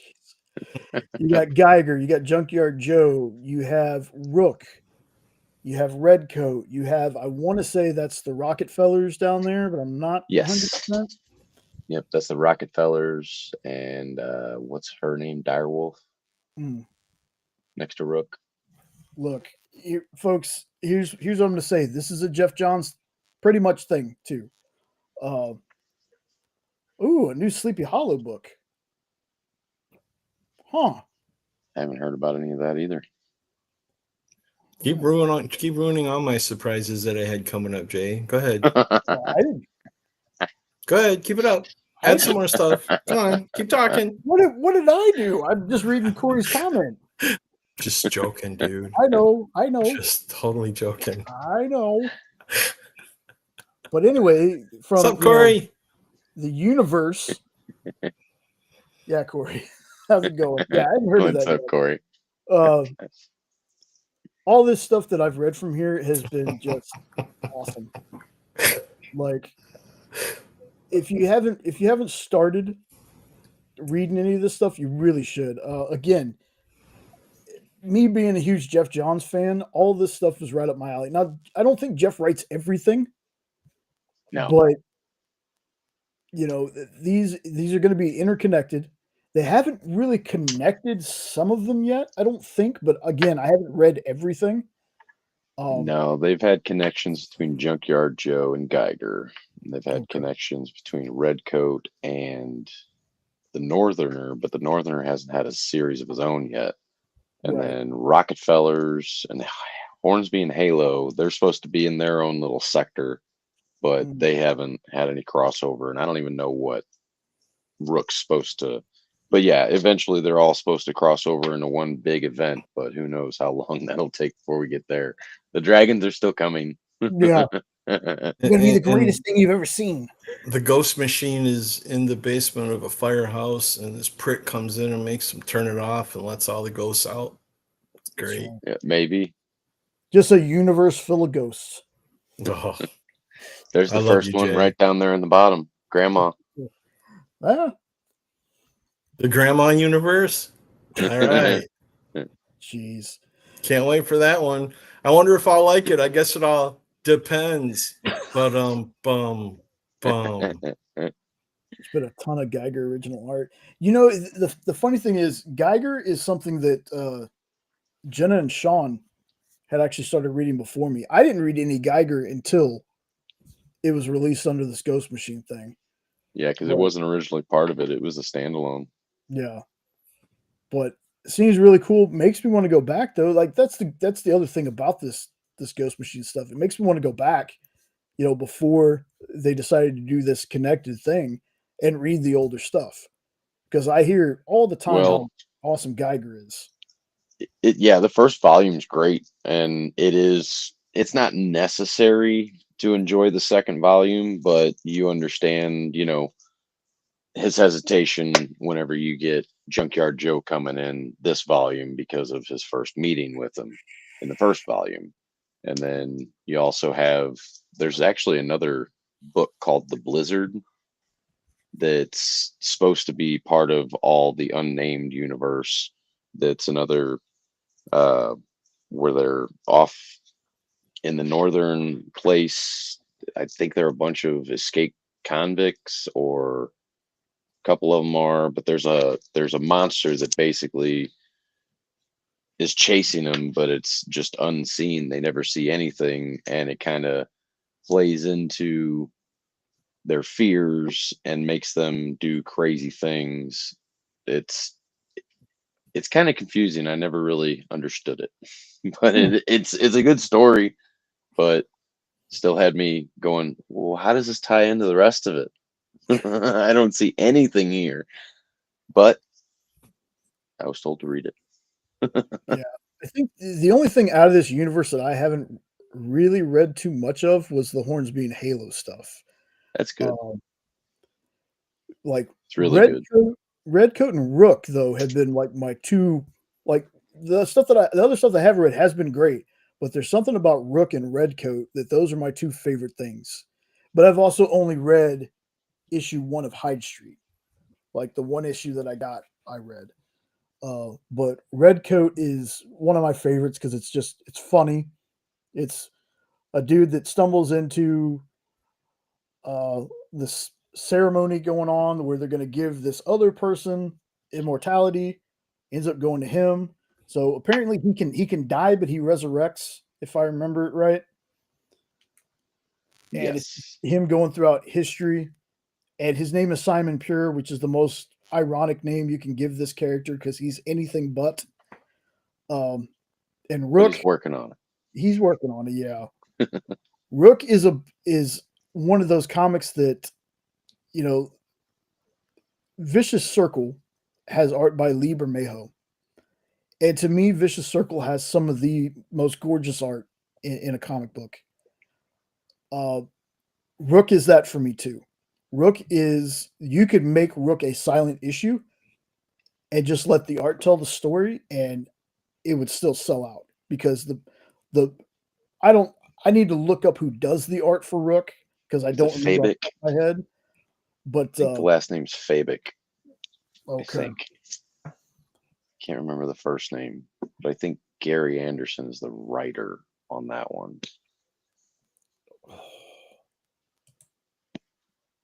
I'd pull it up on my computer. Hold on. I have a little computer in my hand. Wait a minute. I do too, and I'm gonna pop up here real quick. Let me tell y'all what happened. Okay? Tell you a little story. I was telling these guys yesterday or the day before that I recut my grass. Jason Fabic. Jason Fabic. Jeff Johns writes that one actually. Yeah. Huh. I was cutting my grass the other day. It's like 97 degrees here, but I was like, you know what? The grass is dry. Been having this problem with the mower, keeps stalling, blah, blah, blah. Well, the week before I had actually cut it because it had been raining for weeks. Hadn't been able to cut it. Grass was really high. Spent hours cutting this yard, y'all. I finally get done and I'm sitting in my backyard and I'm like, I need to cool off because, you don't want to go from 90 something degrees outside into your 72 degree house. You'll get sick. So I was sitting out there cooling off, and I had my phone sitting on my lap. I'm very allergic to wasps, red wasps specifically. And this one made a beeline for my face. And when I tell y'all I moved out of the way and felt it clip my ear, okay, this thing was coming at me. I wasn't being like, no, it was coming at me. You heard the Red Baron. Yes. And when it did this, I hopped up out of the way too. And my phone fell 2 feet to the ground, face down. And when I picked it up, you can't see that, but it's there you go. Yeah, oh yeah, been there. Shattered. shattered my phone. So that's why I didn't look it up on my phone while we were doing this. Now, You got all kinds of Band-Aids on your fingertips. I keep having to pick glass out. I hate the fact that Yeah. my freaking Nokia phone that I first got when I was like 18, I could throw that off a building and nothing. This phone I have dropped before from a higher height. Nothing. It falls 2 feet to the ground and just smashes the screen completely. Now here's the thing. Now going back to the lawnmower. So again, I get like 3 or 4 lines into the front yard, start stalling. I'm like, man, there's got to be some kind of design flaw with this freaking mower, because the grass is all gathering in the hole before it goes into the bag. So then one time, like last time, I took the bag off. It was still, the grass was so wet, it kept clogging. I was like, well, damn. So I finally get done. I come to the backyard and I'm cleaning the grass that got caught in the wheels. And I noticed that my back wheels were down one lower than the first time I used the mower. So I popped the wheels up one, cut the rest of the backyard, no problem. So I've been having months and months of problem with this damn mower. And it was because I accidentally dropped the wheels down one after the first time I used it. So it's falling and I'm cussing this damn mower, and it's my fault. It's user error because I didn't notice that the wheels dropped down. I was so mad, y'all. Like I got done with my grass. It's already like 100-something degrees outside, and I'm just like, this whole time I've been struggling with this mower. It was my damn fault. So yeah, that's my little story time. That's my little story time about that. But and Corey, y'all keep throwing stuff in the chat. I'm starring them to write down later because I don't know what Skin Breakers is, but you say Robert Kirkman? In the world of technology, we call that a UTFS error, by the way. You're mowing. User too effing stupid. Yeah. That's we use that a lot. I'm telling you, that's what it felt like when I finally noticed. I was like, man, this isn't where I set the wheels. And then I remembered, you've had a problem with this mower every time you used it after the first time you used it. And that's what happened. When I was cleaning the wheels, I dropped the wheels down one too low. So I've been cussing this mower for months now. And then I just realized that the other day. So I was like, okay. So anyway. Pretty funny. It was funny. I was mad, but it was just like I had to laugh at myself. Well, yeah. Any of the Ghost Machine stuff, folks, that's why I grabbed this particular cover. I saw this and I was like, yeah, I just want to tell people to get all Ghost Machine. That's a cool I one. love the neon green skull. That's cool. Yeah, that's Geiger. Yeah. Oh, Geiger's a skull? Yeah. Mm-hmm. Yeah, he's a radioactive man. He survived a nuclear blast. I knew that. What? Not now I'm in. Now, Rook's actually coming back in October, I think. Yeah, there's been a lot of people asking for Rook. Like a lot of them. I think Barlord is one of the ones that we're talking about how they can't wait for Rook to come back. Is that that? I've seen that. Huh? No, he's the one that has a crow face in the bottom. Yeah. No, I was asking if that dude was that red coat guy. In the red coat, yeah. The comic red coat you guys were talking about. That's the same guy? Okay. Yeah, yes, the one that dressed up like a British guy right there. Yeah, the cover that I grabbed had everybody from, like, you got Red Coat, Geiger, Junkyard Joe is the mechanical just guy. Say the word or just say the word J. They're all in the same universe. We've been trying not to say it.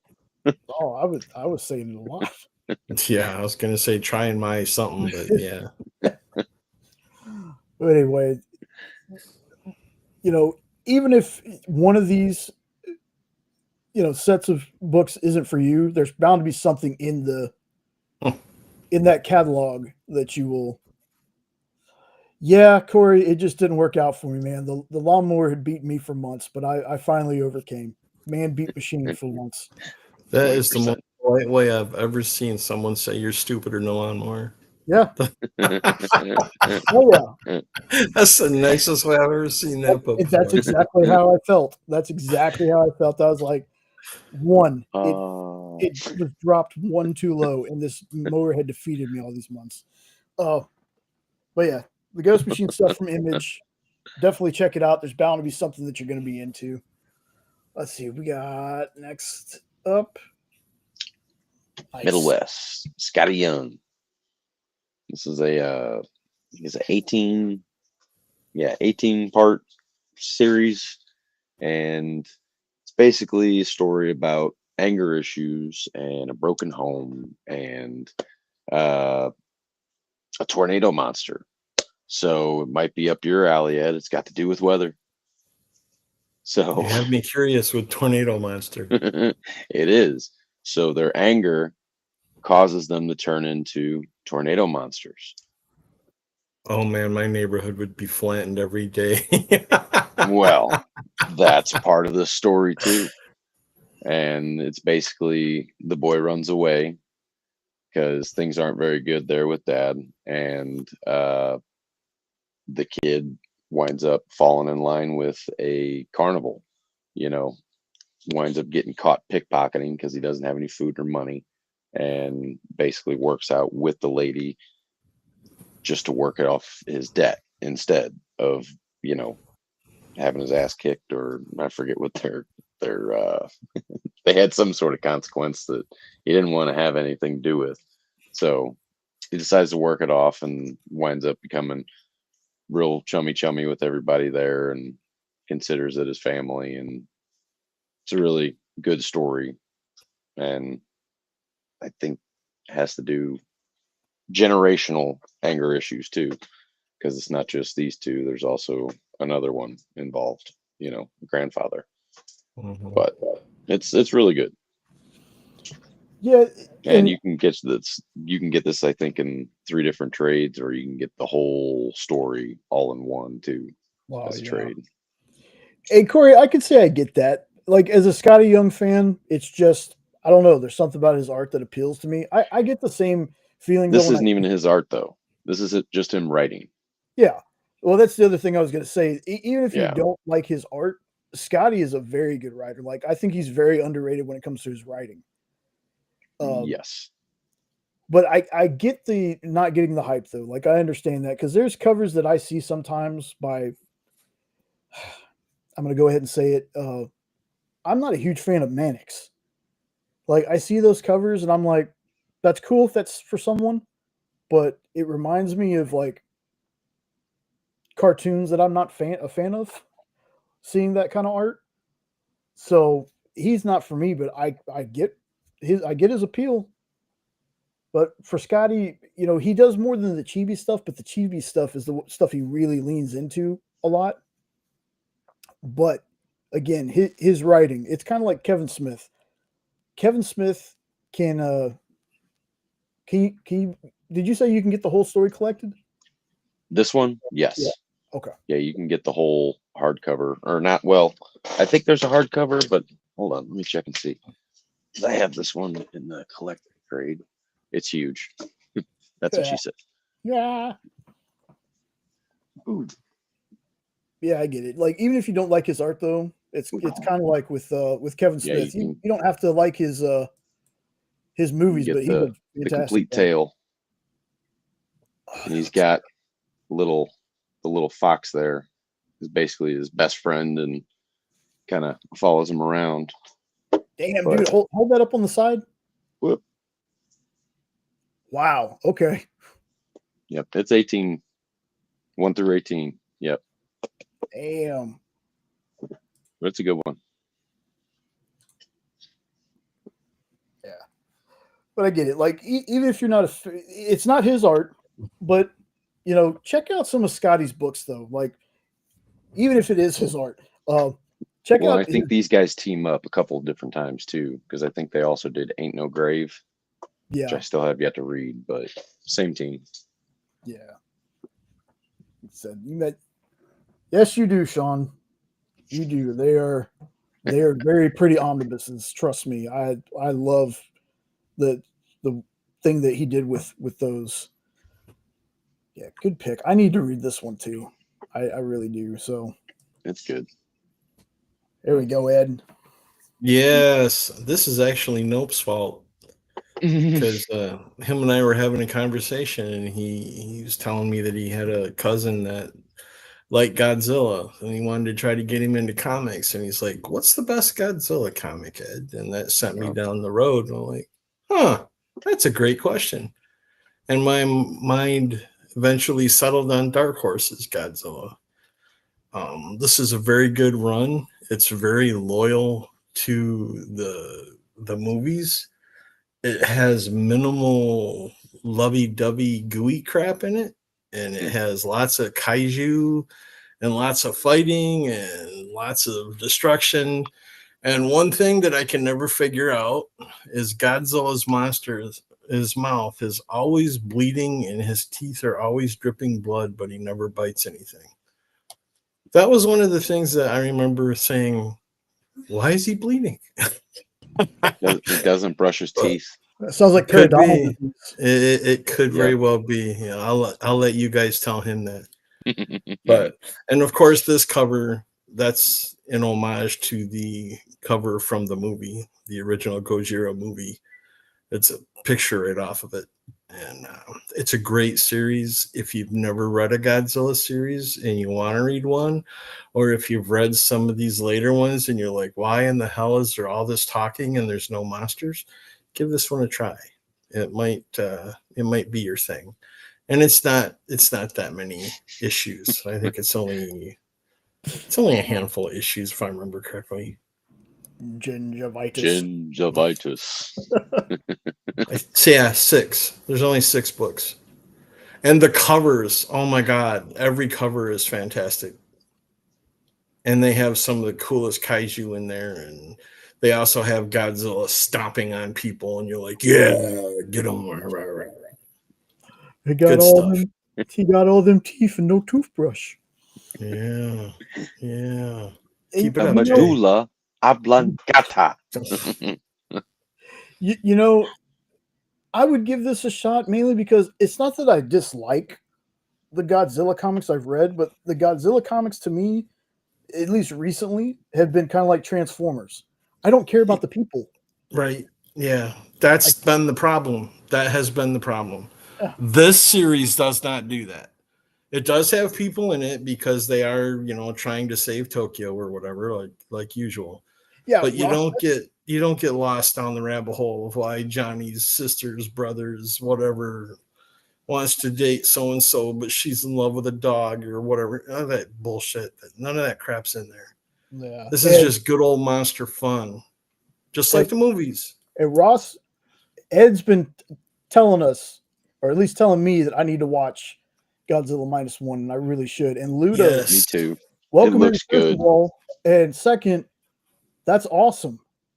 That's awesome. Your first comic, and that's actually, like, slight spoiler, folks. That's on my list. Woman of Tomorrow. It's very, very far down the list, but man, that's awesome. Glad to hear it. Yep, that's a great one. And yes, Godzilla -1 restored my faith in Godzilla movies because the Godzilla Kong stuff was garbage. Sorry, It was garbage. Well, and yeah, Ludo, like Corey's saying, the absolute titles, check those out, man. Those are really good too. Let's see what we got. Okay, this one's me. Hello. Damn, Jay. Dude, I love this series. Mature content. Warning. So much. Warning. I've never wanted to be a bat before in my entire life. She's covered. So this is Hack Slash. The person you see on the cover is Cassie Hack. Basically, in this world, there are slashers and remnants, and I think remnants are kind of like evil spirits that come back from the dead.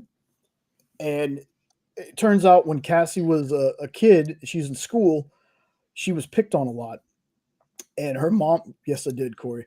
Her mom started killing kids at the school. And she became a slasher known as the Lunch Lady. And Cassie ends up taking her out. Cassie then hooks up with this would have been slasher, but he was left on his own and raised by a good person. And his name was Vlad, humongous dude. And they go around and they basically take care of the problems that, normal people can't take care of, the slashers and the remnants. And what's cool about the series is it crosses over with so many things. It's crossed over with Evil Dead. It's crossed over with Chucky. It's crossed over with, my goodness, what's the Professor Reanimator?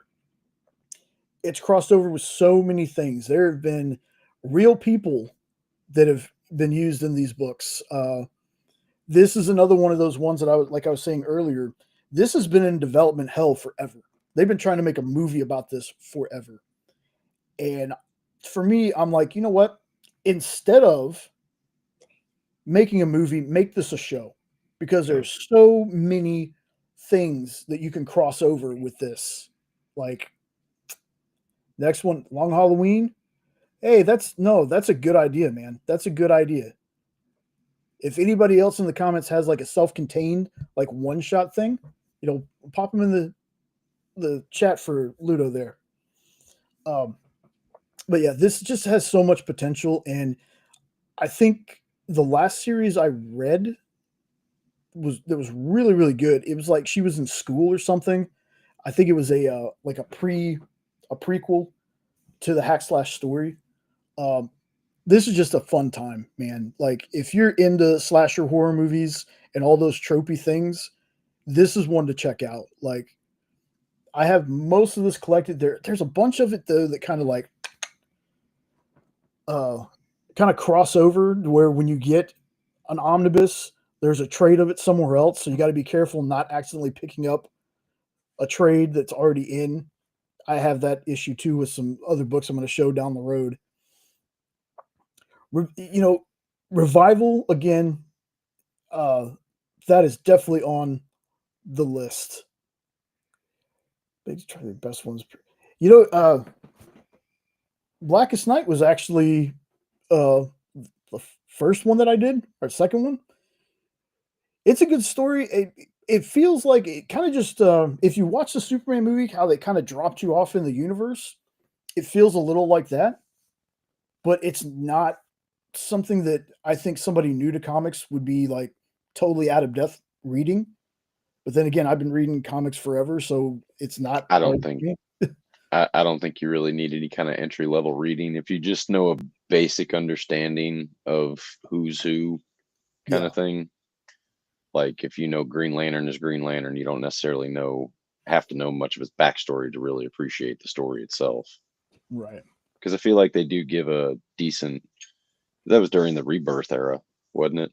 When Jeff John was kind of rewriting stuff. It was afterwards, I should say, but it was still part of that time. And I feel like they still gave a pretty decent enough backstory, and the zombies kind of tell the story of what happened. That's part of the story, technically.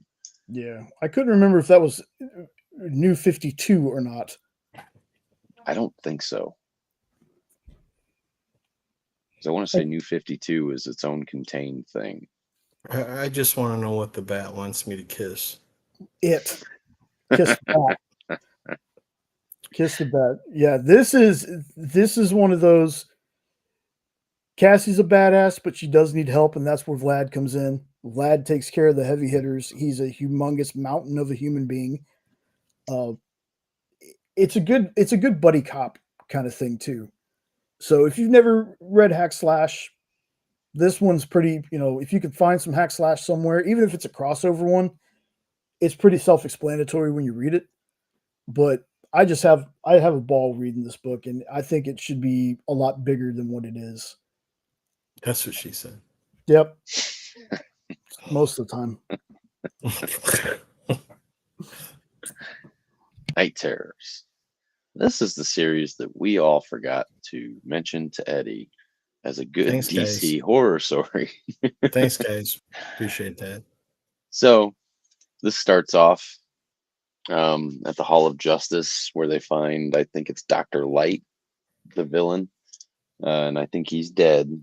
So therefore, the Dreamstone is now in question of, where it's at.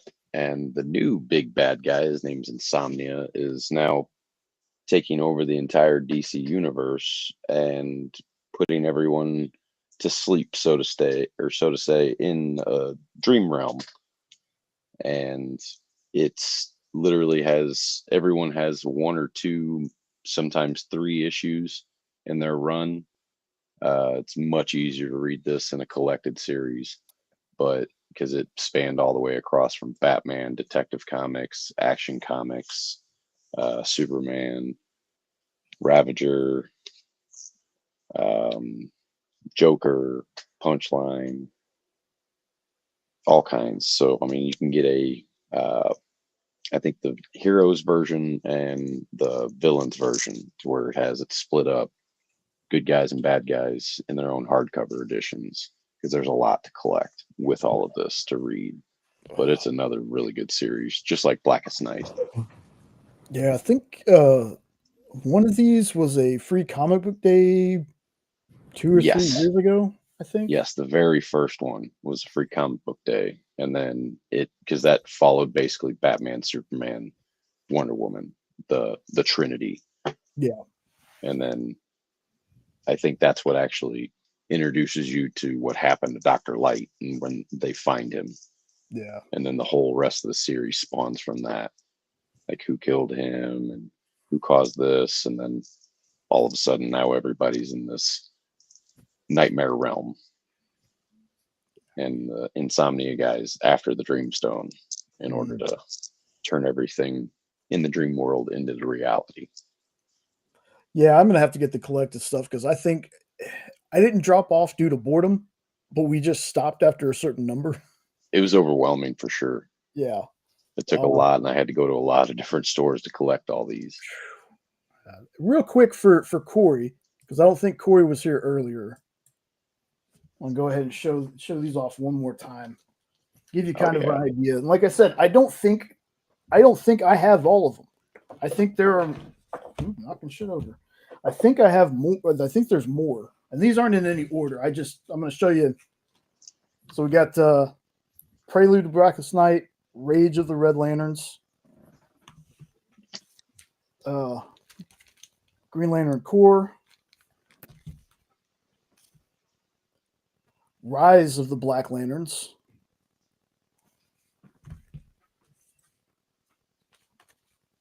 Green Lantern,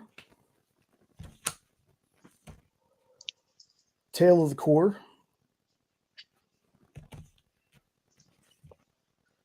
Black Lantern Corps Volume 1.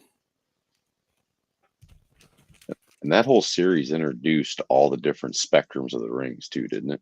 Yeah. During the Blackest Night series, yeah. Volume 2. And then the main one, which is just Blackest Night. This was a hardcover collection that I got off of an Electronic Bay. I got it for $90. And they're all great. Like no kind of damage or anything. But like I said, I think that there's like a missing Prelude. Oh, you mean Hack Slash? My bad. Hack Slash, I think I have 2 or 3 omnibuses. Wonder Woman, Dead Earth. Haven't heard of that one. Yeah, I need to check that one out. So I did that for no reason, but just in case anybody missed it earlier. You did it to show off. Come on. Yeah, that too. Maybe one of these days I'll do a live where I just go through our trade collection. That'd be fun. You could go through all my Night Terror books too. Let's see. I'm definitely going to You start. could go through all your unread books too. Dead Earth. Who's got the time for that? I think I got enough memory space in my hard drive to shoot that video. I hear that. Let's see. All right.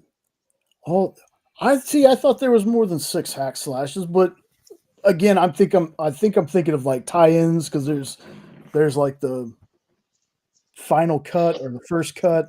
There's a bunch of different ones. Yes. All right, let's see. Next one should be Well, Ed. let's see all 6 of them.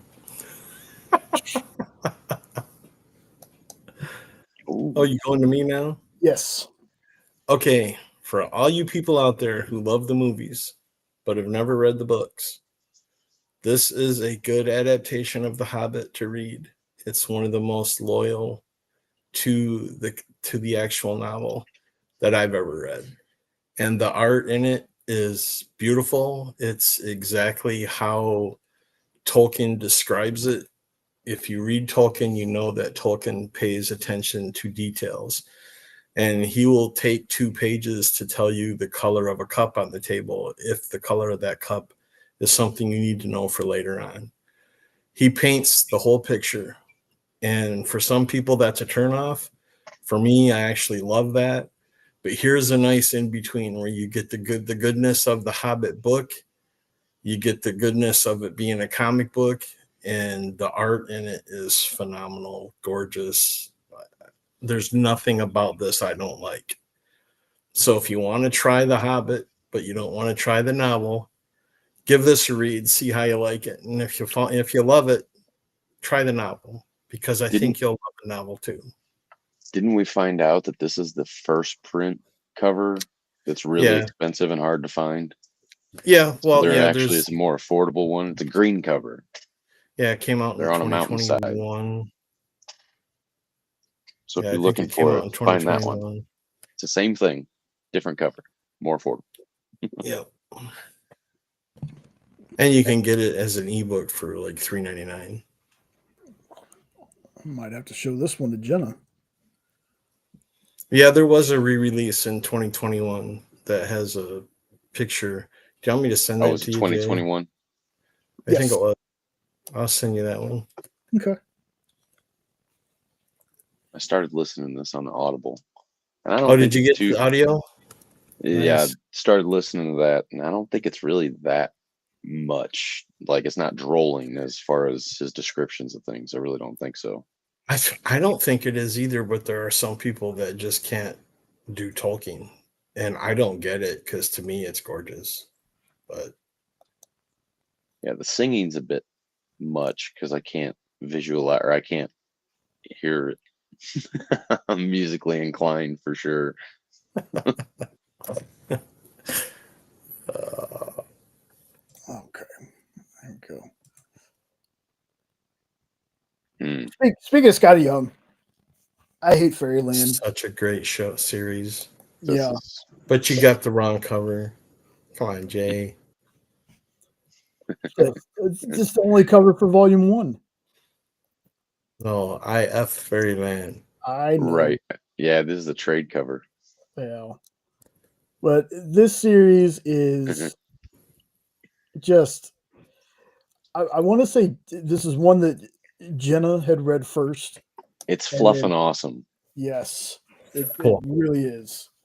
So a little girl finds herself in Fairyland, and she's appointed this little fly. I want to say the fly's name is Larry, but I can't remember. Larry. Now what they do is they bring these kids in, and they have like a little adventure, and they find this key, and then they get to go home. So they have this. That sounds much more naughty than it is, but yes, it does. They find this key, and they can go home. Oh, that's a good one too. Ellen Windhorn. Yeah, it's the same artist. Yeah. Well, Gertrude or Gert, she doesn't find her key, and she's trapped in Fairyland. She hates riddles. Yeah. She's trapped in Fairyland. She ends up growing up, quote unquote. I'm not on screen, so you can't see me do the air quotes. I just realized that. So she's like 20-something years old or 30-something years old in the body of like an 8-year-old. And she just goes ham and just murders things. She's not a good person.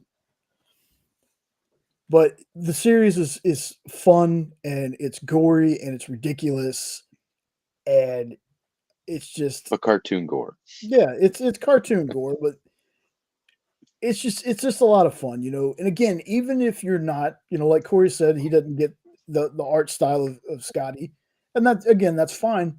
The story itself is a lot of fun. So this is definitely one that I would tell folks to check out. And there's, after this, there's also like Unwritten Tales of Fairyland. Scotty's still working on this book.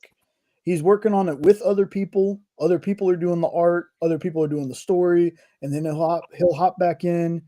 It's just a really fun book. So if you've never checked this one out before, give it an issue or so and see if you like it. I sent you the cover.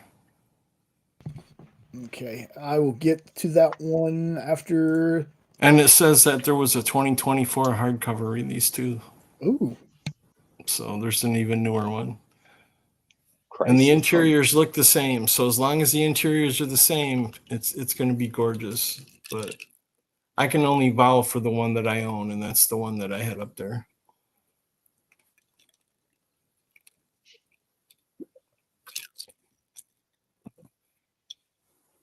Yeah, so this is Crisis.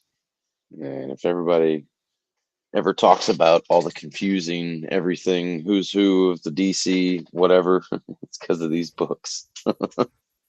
Trying to mash everybody, to create basically one singular universe after all said and done. And they also did iterations of this on the Arrowverse shows, which wasn't too bad. But this is only 12 issues long. And honestly, this could be a good one for a starter. Anybody, who hasn't read anything could read this and not really be confused, because it literally just has the heroes in there and they all come together for a story to keep the world, the anti side of things, to, keep them from destroying the rest of it and turning it into nothing.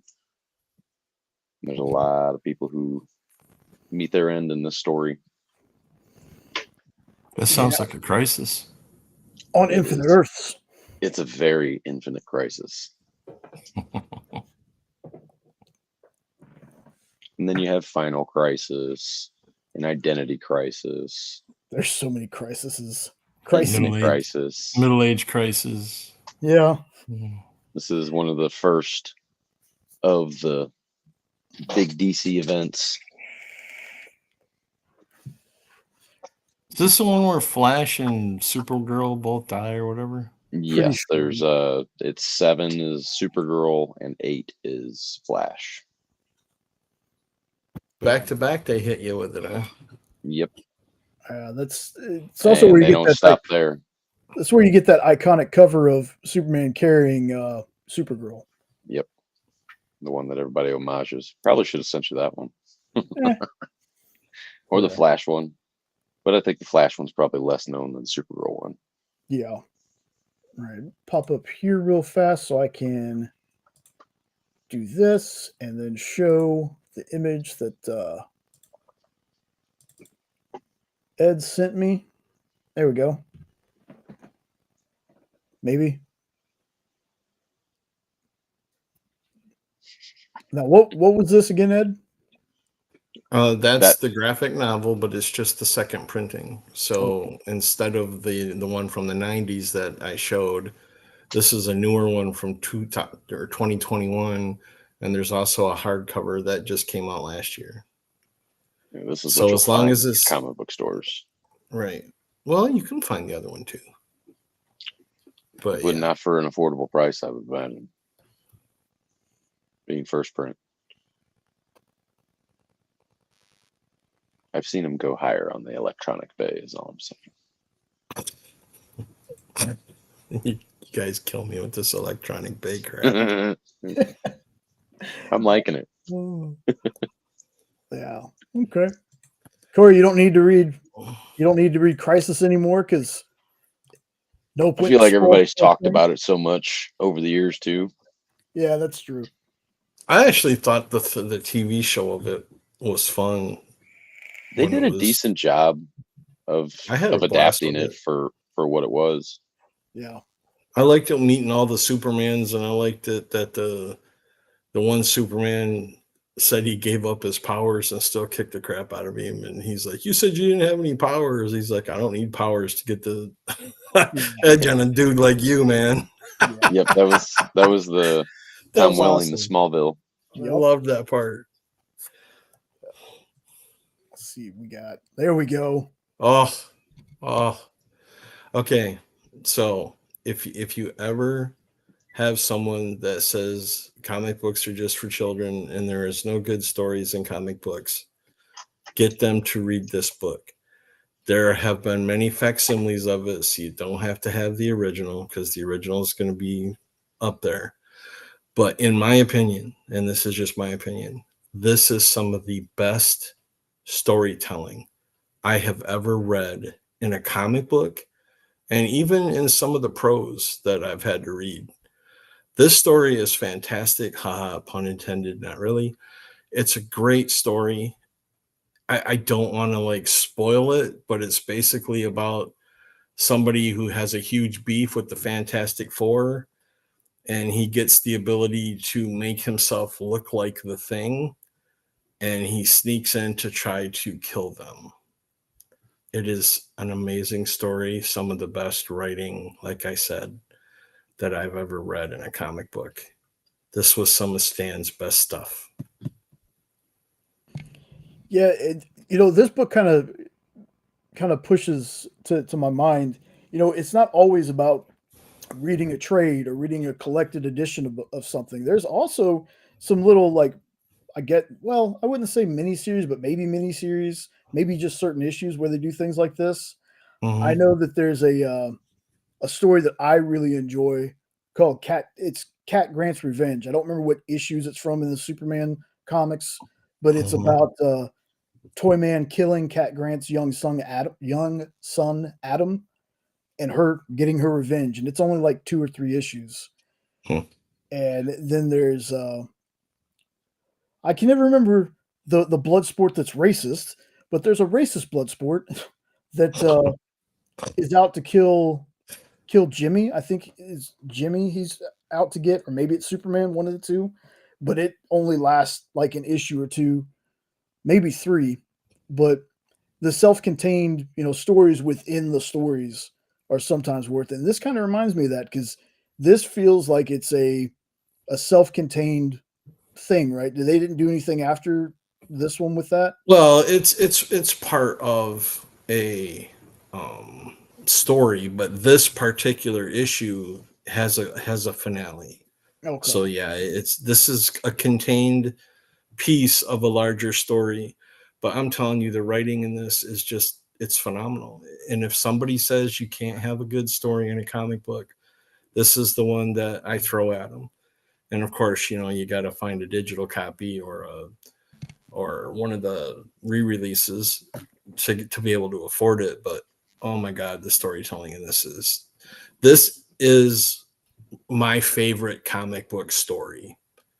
And even though it makes no sense, whenever I see it, I buy it. I have like 7 of these, and I don't know why I do that, but I just love the book and I hate seeing it sitting on a shelf. So I know it's insane, but sorry. Whatever. Take care, Corey. Thanks, later, Corey. All right, so then we got back to me. Yes.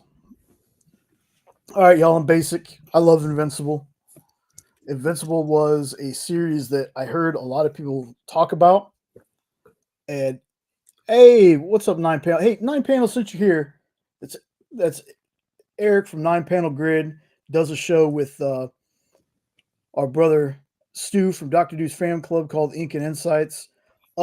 If you get up for anything, would you mind? So I'm going to drop his link in the chat. Hey, man, the other day when I did my video, I didn't realize that I tagged you in it. I was just trying to drop the link to your channel, so I apologize for that. I didn't realize till after I posted the video that I had tagged you. So thanks for watching it, though. I appreciate that, but just know I was trying to just drop your link, not tag you. But thanks for stopping by, man. Appreciate it. Anyway, going back to Invincible, this was a series that it was almost over by the time I got into it. I heard so many people talk about it and how great it was. and I ended up getting the first trade for like $10. So I was like, okay. So I sat down to read it, and got 2 issues into it, and I was like, okay, yeah. I was like, I don't get like the absolute hype for it, but it's really good. Like, I don't regret buying it. It was when I get to like the 3rd issue of it where it really hooked me. And I was like, okay, I get the hype for it now. This is the guy on the cover, Invincible, not who the comic was originally supposed to be about, by the way. There's another character called Bulletproof that's in this, that's also in the show, if you've ever watched it. He was originally supposed to be the main character of this until they switched to this character, whose name is actually Mark Grayson. And if people know Grayson, like Dick Grayson, Robin, he finds out when he's younger that his dad is the world's greatest superhero known as Omni-Man. And he hasn't gotten his powers yet when we first start reading this. And one day he's at work and he goes to throw some trash away and he throws the bag into space. Goes home, basically tells his parents, I got my powers. And they're like, well, that's nice, dear. And then they start training. He wants to be a hero like his dad. Well, you find out his dad is not exactly who you think he is. And the story is, I think, 15 years long or something like that. I can't remember when it ended, but there's a ton of trades for this series. I think there's 25 of the main story, and then you have some spin-off trades. Like, there's a lot. So there, if you want to dive into this world, there's a lot to dive into. There are characters that are good that turn bad, that turn back to being good. There's characters that are bad that turn good, that go back to being bad. Then there's bad to good, good to bad, good to bad. Like, it goes through the whole gambit of stuff, right? The writing is so good. It is that kind of deconstructed superhero thing, but not done in the same way like how, say, The Boys does it. It's not that bad, but I don't have enough of the combo yet. Other than being, a superhero story, it dives into a lot of heavy themes. This thing gets dark very fast. Like, there's a lot of moments of levity, of course. It's not all doom and gloom, but man, when the darkness comes, it comes at you fast. And there's some, it's very brutal too. There's some very brutal stuff in these books. But this is one that I would definitely say give it a shot. Like, it's deep, and if you're like me when you read it, you're going to want to get, I think I only have 6 volumes so far, but I've also skipped around and read things. There's characters in here that you're going to love to hate. There's also characters you're going to hate that you love. But just overall, there's a reason this book went on for so long. And now, if you're a fan of the show is one of those, it doesn't really subvert expectations. Like, my gauge when I say that is The Boys. You can watch The Boys TV show and still not be spoiled by the comics because they correctly subvert the expectations. This one, other than speeding up some events and maybe changing a thing or two, the show is very close to the comic books. So I hope that this show goes on for a long time. Also, because the show, Robert Kirkman has said that the show gave him a chance to kind of tweak things, like doing a second run of Invincible. Not tweak it so much to where it's completely different, but there's things that he wanted to add in the original series that he didn't get to, and the show gives him a chance to do that. So if you're a fan of the show, you should definitely check out the comic. It's one of my favorites. I'm so into this universe. It's just unbelievable. So that would be Invincible. Now this one, before you get into this, last night on the Flames of the Phoenix show that's on CBSN, was there another one of these that you picked up? Yes, and it's actually right there in the picture. If you see, he's biting on it. It's a 9.8. Yeah. That's the actual original Dread the Oh. Hall. But apparently that came out in December, and I didn't know that until last night. And then wound up finding, a way to read it, because I had no clue that there was an original. I thought this was something brand new, and I was like, "Oh, what's this?" And then started reading it the other night. And it was an anthology thing. But this one, this cover right here, this is actually Hall H there at, San Diego. So this is kind of like everybody's kind of got their little nightmare experiences for like waiting at cons, or the lines at cons, or, not being able to get in here, or something or panels just taking forever, the longest question you've ever heard.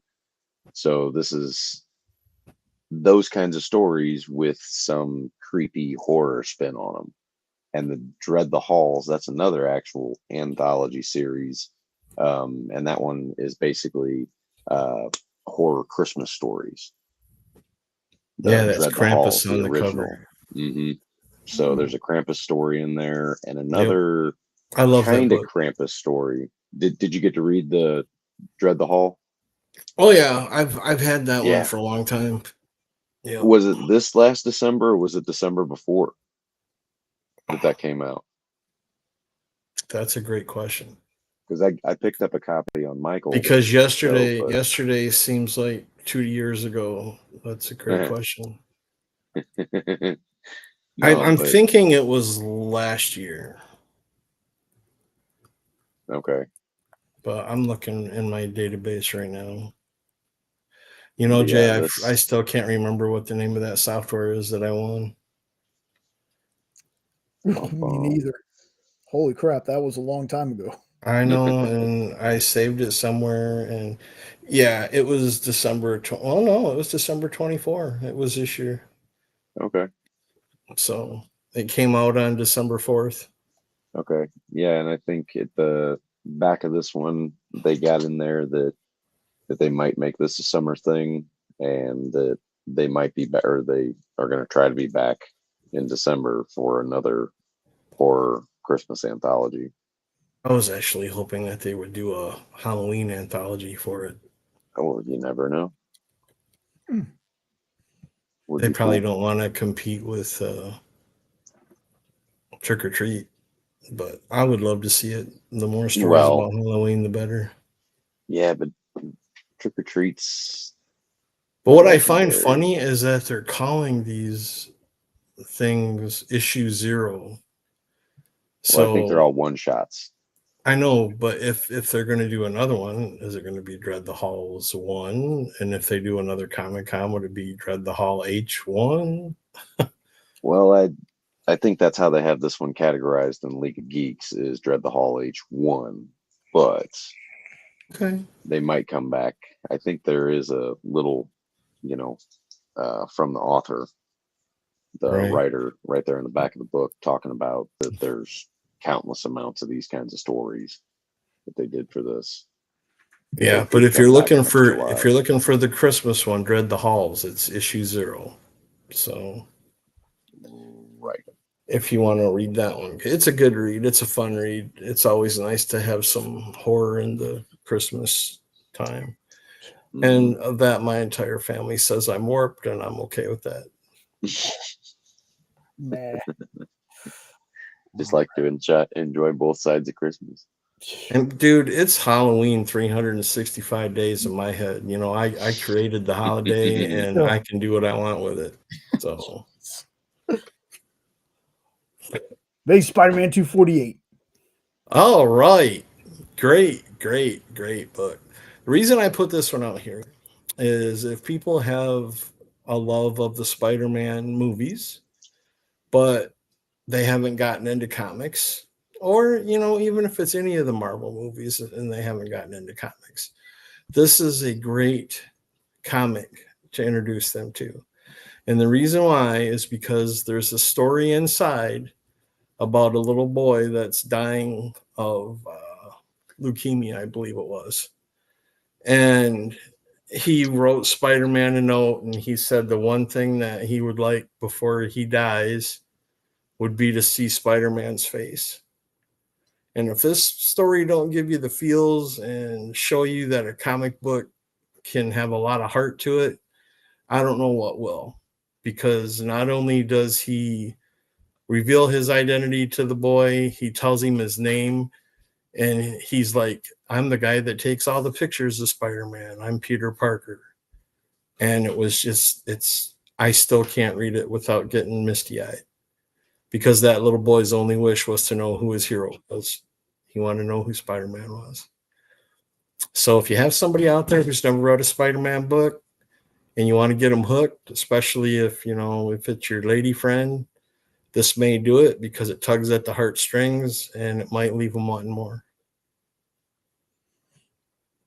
Yeah, there was years ago, folks, there was this thing called VHS. I know they're not around too much anymore, but I had a VHS of it was a little collection of Spider-Man cartoons. I think it was like 4 maybe. And one of them was this story, except it was a young girl, and you don't learn until the end of the story when Spider-Man's leaving that it's a home for terminally ill children. And still to this day, if I watch it, I cry because I'm a big blubbering baby anyway. But yeah, it's a very powerful story. This book here I forgot to mention, is JR art. Oh, so if you like John Romita Jr., and it's an affordable book. I mean, you can get a very fine copy for like $20 or less, because it hasn't really gone, it doesn't have a first appearance or anything. It's just one of those good stories that sometimes gets lost when people are obsessed with getting first appearances. Yeah. But yeah, The Kid Who Collects Spider-Man. That's what I just saw the title down there. I couldn't remember the name of the story. But in the lower right corner, that's the little story in the back where they tell you about the sick boy. But yeah, that's JR art. You can't go wrong with that. Nice. Good pull, man. It's one of my favorite Spidey books. All right, now we got Nailbiter. Nailbiter is basically the story of there's a town called Buckaroo. And for whatever reason, serial killers from the last 10 years or whatever, there's a bunch of them come from this town, and nobody can figure out why. They call them the Buckaroo Butchers. Now, Nailbiter is the grossest one to me because he bites other people's nails. It's gross. But he's either exonerated or released from prison. It's been a while since I've read it, folks. But he goes back to his hometown, and there's a federal agent that comes looking for a friend of his that was investigating in Buckaroo, and he never came back. And basically the Nailbiter dude, I can't remember that guy's name, but he decides he's going to help this guy figure out what's going on. And during this time, more butchers are kind of just born in this town. It's a wild book. I cannot remember for the life of me how many volumes it is, because I want to say it goes up to 5 or 6, and then there's a Nailbiter Returns series that comes after it. But if you're just looking for creepy, gory, bad guy helping the good guy kind of thing, is the bad guy reformed all the way kind of story, this one will be for you. I want to say that in this series they kill off Brian Michael Bendis, like he's an actual character in the book for a couple of pages, so it's very meta in some parts like that. But this is one, folks, that as much as I'd love to describe everything about it, it has been a while. I just know that I personally love the book. I think we got 3 or 4 different trades, and I started collecting the newer series. So most people that I talk to that have read this kind of agree that it's a great book. So this will be probably one of the quickest ones I talk about. But yeah, it's again, of all the things you see in the book, it's the dude biting people's nails that really just kind of like, yeah, kind of gets me. Let's see. Oh. Mr. Miracle by Tom King. This is based on the war between New Genesis and Apocalypse. So this is basically the new gods, but it doesn't really get too much into all of their backstories. It kind of focuses more on Mr. Miracle and Big Barda. And this is actually what they're going to base that new show on, the animated show. I think James Gunn announced, because they teased one of the covers for it as them introducing that they were going to do a show on this. But this whole story just kind of gets into their dynamic as a couple and how they basically can kick ass and argue at the same time about an end table that accumulates magazines and whether or not it serves a purpose or if it's just another surface to gather things. So you this got that. Dude looks and like is, C-3PO mixed with Iron Man. Well, he's a master escape artist.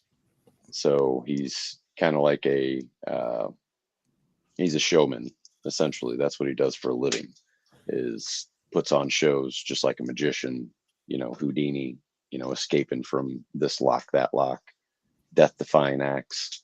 But he's actually the child of New Genesis, which is kind of like heaven in that part of the worlds, and Apocalypse is supposed to be like hell. And Barda's from Apocalypse, but the reason why he is grown up on Apocalypse, and I don't really want to spoil anything, but it's in their backstory that they're swapped at birth, him and Darkseid's son, because he's the son of the All-Father, Mr. Miracle is. And that's how everybody meets everyone. And that doesn't really spoil nothing, but tells you who's who. And he has, to me, his real name is great. Do you remember his name? Scott Free. I love that for an escape artist. He's always escaping. Yeah, we collected this series too. Again, really good. Like, had a really good time with it. I'm excited for the show. I'm ready to see a live action Barda. Like, I know it's a cartoon, but I'm ready to see a live action Barda and Scott Free in the DCU. Definitely. Let's see.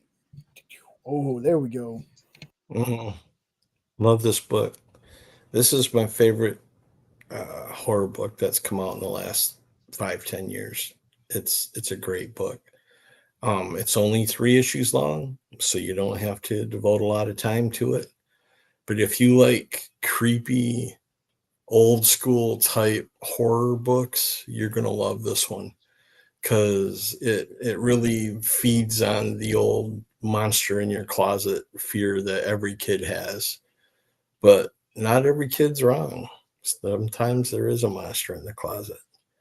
Really good book, really good read, only 3 issues long. I can't say much without spoiling it. But if it sounds interesting to you, by all means, pick it up. You can still get it for cover price. And like I said, it's only a 3 issue, so it's not a big commitment. But it's a very, very good book. Yeah, this has definitely been on my list for a little bit. I need to get on it because, again, you said it's only 3 issues, so. Yep. Until they release the second, if they do, I don't know.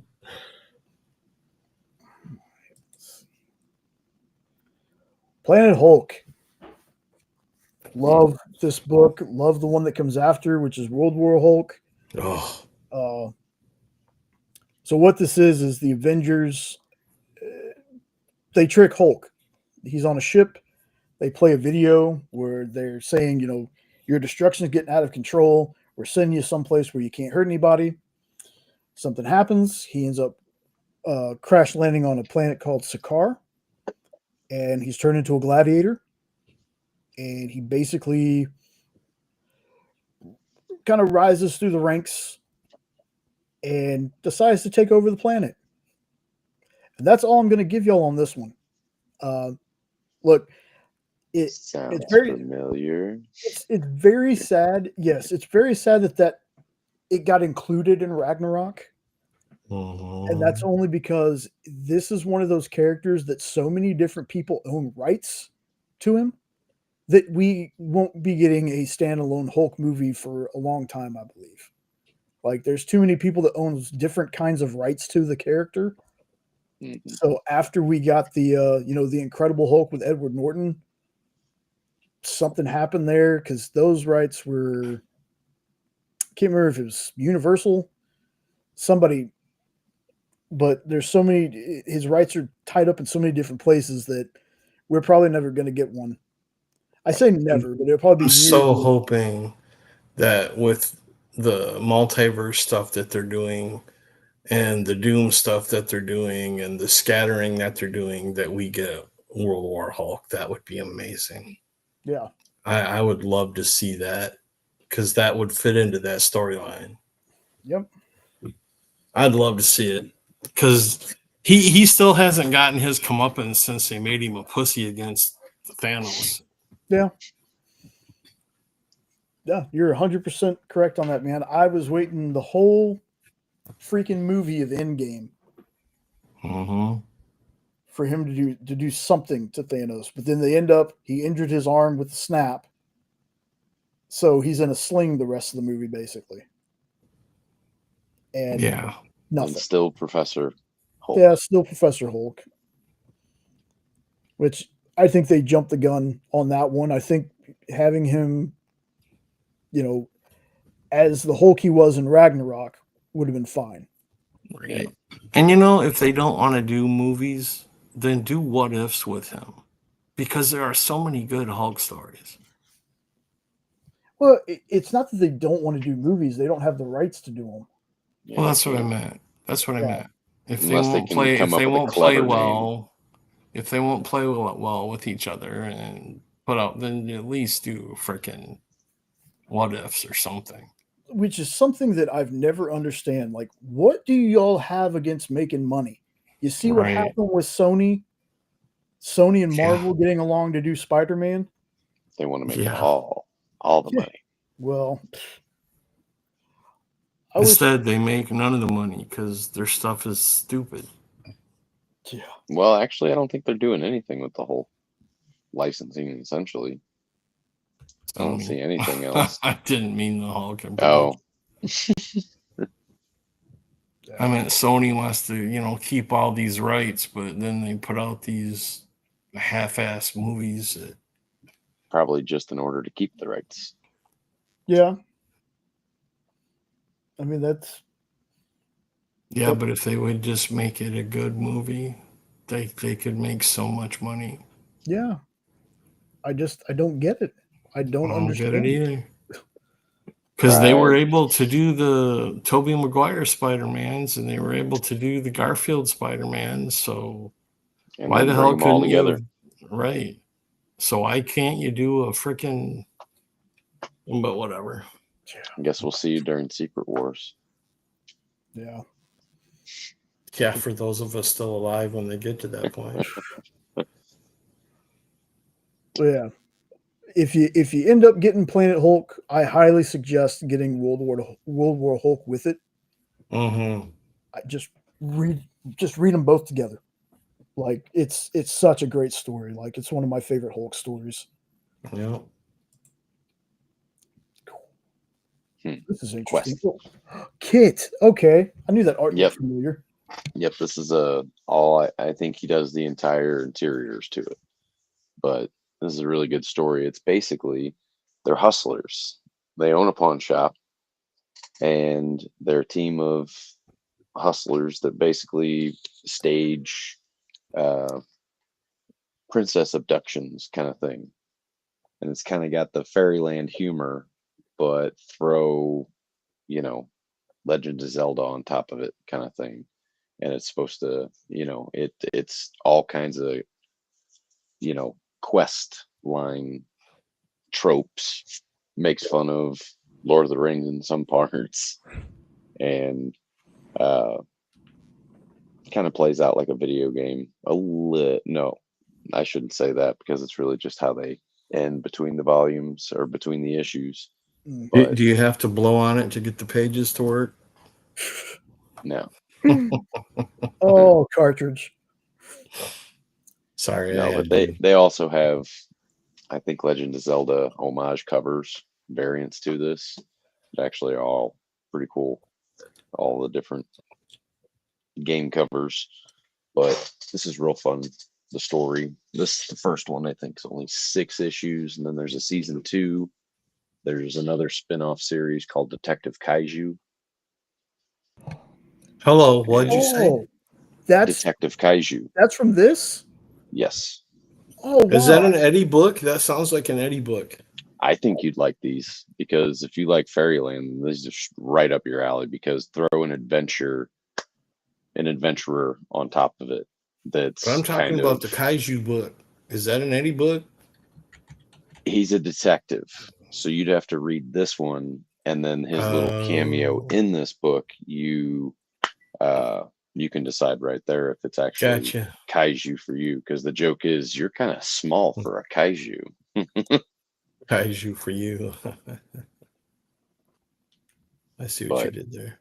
But no, this is a really good story. If they're teasing him about being tiny, let him introduce him to his friends Kaiju. Oh God. That has to get a volume 2. I insist. Good Lord. And I'm sorry, why has not Prawn Hub made a movie of that? Oh, golden opportunity missed. Come on. Me oh my. Yeah, that's going back to the book, that's super interesting because I've been hearing about Detective Kaiju. And I was like, oh, it's a Kit Wallace book. And I had no idea. Well, and neither did I actually, just by chance, because the Zelda variant covers, bought an issue of the second series and read it and went, oh, well, season 2, adoy, there is another series to this, and then seeked it out afterwards. But yeah, it's totally like if Zelda wasn't, or if Link wasn't necessarily a totally good guy, if he was kind of like out for money and just trying to make ends meet and had a whole company around it. Nice. And then they also make fun of Link and a bunch of adventure characters and stuff like that. There's like not officially He-Man, not officially Tarna from Heavy Metal. So there's a lot of that. Kind of sounds like that Eck book. What? The Eck, ECCHH, where it's not Spider-Man, not. Oh, okay. You know what I'm talking about, don't you? I think Jay's got it. I'd have to see it. Eck. Yeah, it's like, oh my gosh, you guys are killing me. Damn kids. Is that before Cracked and Mad? Before Crack and Meth? What? Cracked. It's called Not Brand Eck. And it makes fun of all of the Marvel heroes. I have that whole run, and it's such a fun series. I can't believe you guys are making me cry here. I've never heard of it. Not Brand Eck, ECHH. Yep, never. It's a satire. It's like a satire that Marvel published about its own superheroes, and it's great. I found it. It's definitely worth reading. You'll love it. There's so 67. much fun. Yeah, they came out. They even had like collector's cards and like trading stamps where, like Batman has jingle bells on the end of his ears and shit like that. It's hilarious. Thor with a chicken on his helmet. I Captain highly America with a trash recommend can lid shield. If I'd have known y'all didn't know about this would have been one I talked about because I love this. They came out with a collected edition of it in 2019. Nice. Check it out, Jay. Write it down because I know you'll love it. Write it down. Yep. Adding to the list. No soup for you 2 week. But no, I think you would like this book as well, Eddie. This Quested story. Quested. If you like. So if you read like Quested Fairyland. before I read Kaiju Detective Man or whatever. I guess technically you could probably read Kaiju on its own because it is based on the detective. He's a smaller part in this series here, but got his own series. Gotcha. But this just has a lot of humor, like I Hate Fairyland. Oh no! I just put raisins in my mouth. I didn't know it was next. Give me a second, people, because I really want to talk about this one. And eat raisins. Okay. Do I sound okay, or do I need to like spit out my raisins? You know what? Hold on. No. I tell you what. Let me do this. I'll hop to the next one. You finish. All right, you can hop to the next one. Yeah. So pretty violent. This is the, I don't want to say upgraded, but this is the more R-rated version of I Hate Fairyland in a sense. The art style, pretty similar, but not exactly a one-to-one. This is about the character you see on the front. Her name is Gamma Ray. She is from a family of supervillains, and she wants to be a superhero. The only problem is she really, really sucks at it. She's a terrible superhero. And the title pretty much says it all. It is a pretty violent book. Like, it might look like a kid's book to some, but it's really, really not. I had a hell of a time reading this one. I never got the volume 2. I know there's at least 2 volumes of it, but yeah, I really dug this one. It's one of those. She's kind of Murphy's Law, because anything that can go wrong with her does, and there's no fluffing in the language here. This is straight F-bombs, and like it's if I Hate Fairyland feels a little too kid-like to you, then you should read this. If you love I Hate Fairyland, you should also read this. the second volume's a little bit more gory than the first volume too. Oh wow. Yeah, I really need to get on. I really need to get on that second volume because I enjoyed the first one so much. Like, you even got a Robert Kirkman quote down at the bottom. This is just, it's one of those, it looks cartoony, but it's so violent. Which, It's funny because the artist is Jason Young, but he's not related to Scotty. Yeah, exactly.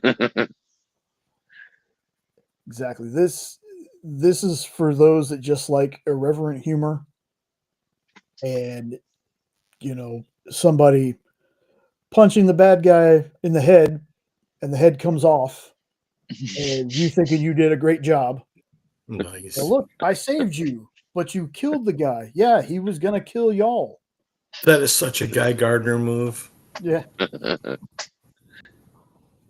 Yeah, it's a great book. Like, again, can we talk about the Superman movie yet? Well, I mean, we did. I know, but that one spot I forgot to mention, when Guy shot that eyeball remover out, it reminded me of the one that Loki used in the first Avengers. And it's when it's drilling into that poor Kaiju's eye, I was like, oh, I was feeling it. I was like, oh, no, no. Yes, that was. All right. So it sounds like the raisins are done. The raisins are done. Bring it on, baby. I love this book. Let's go, because I really want to hear you talk about this one. This book kicks ass. Those are the 2 words I'm going to use to start with. It kicks ass. The premise, all the monsters that exist, and I'm talking all of them, Medusa, Dracula, Frankenstein, every monster that exists, they're having a war with each other. And you don't know what's going to happen or who's going to win the monster war. And there's an ogre that knows magic. And he wants to shrink all of the monsters that are against him down to miniature size so that they can easily win the war. and he ends up pulling a Doctor Strange Spider-Man and screwing up the spell and shrinks every monster down to pocket size. And not only are they shrunk down to pocket size, they're teleported out of their world and arrive in our world in packages like you order from the store. And it basically becomes Toy Stories with monsters, where these monsters are still trying to fight their war and get back to where they were, while this kid's having to deal with all of these monsters all over in his house. And as you can tell on this cover, look at all those iconic monsters playing in a tennis shoe. And it's really exciting for me because this has Gil Kane art. Gil Kane is one of my favorite artists that I don't think gets anywhere near enough love. He's my favorite Spider-Man artist. And I did check before sending these. You can still get every one of these. There's only 4 for under $20. So it's a Harvey comic, dude. Wow. So Harvey comic, you got Gil Kane art. I mean, what else can you ask for? The covers for every issue have some kind of monster. Oh, there's even a fake Punisher in there that shows up to help him. I can't say much. I don't want to spoil it for people. But this is a fun read. This is a great read. This is something that I read every year for Halloween to put me in the mood because it has every monster you can think of in there. It's got dragons. It's got Medusa. It's got all the Universal monsters, and they do them right. They respect them, but they make them funny. And that I'm good with. But this is such a great series. Anybody interested in a monster genre, it's definitely safe for kids. Like I said, you got Gil Kane art. I mean, what else can you ask for? How about a Saturday morning cartoon? Because I remember, this is how I remember it. It started as a toy, I think, and then went to a cartoon, and then they did a comic, if I remember correctly. Very nice, man. Oh, that's awesome. That is awesome. Okay. I love this, and nobody knows about it. It goes under so many people's radar. And it actually, there's only 4 issues. I almost said episodes again, Jay. There's only 4 issues. It took me 9 years to collect them. Oh, wow. Because you can't find them. Thank you. But now, people have them. Now that I have them, of course. The one and the yellow one, Jerry, I need you to beat these. Okay. All right, hold on. She's bossy. Oh, my word. I don't know how you put up with that. So we already did Pretty Violent. So let's skip to the next one, which is Uncanny Valley. Uncanny Valley. I thought we did this. No, we talked about this before the show. Actually. Oh, okay.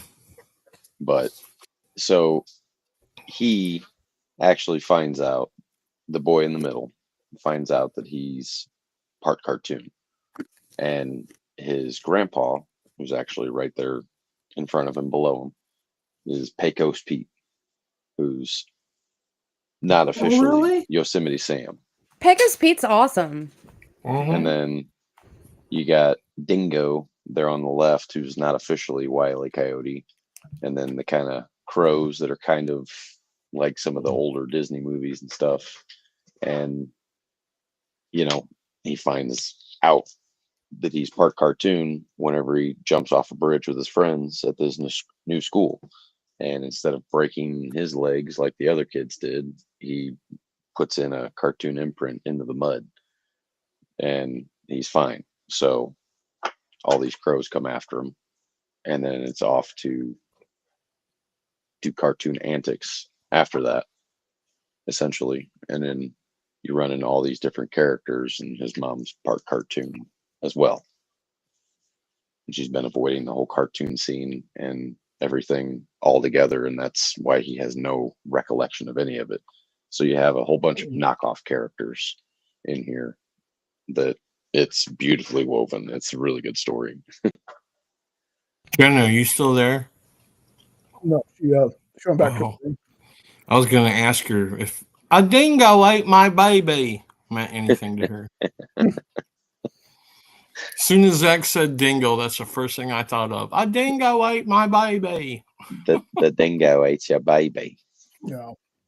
Yeah. This is one of those books that, again, I got to start reading on, I want to say in stores this week is where we started reading this one. And all three of us agreed that this book was great. And every issue after just felt like it kept getting better and better. Like it's a story that it could have been goofy, but it's not. Like it's like Nope said, it's really well done. It's really It well works. done. Yeah. And it's Tony Fleeks. So if you like Stray Dogs or Feral or Army of Darkness, Forever, I think is the one he did. Yeah. Be sure to check this out, man. He's been on a hot streak with books he's been doing.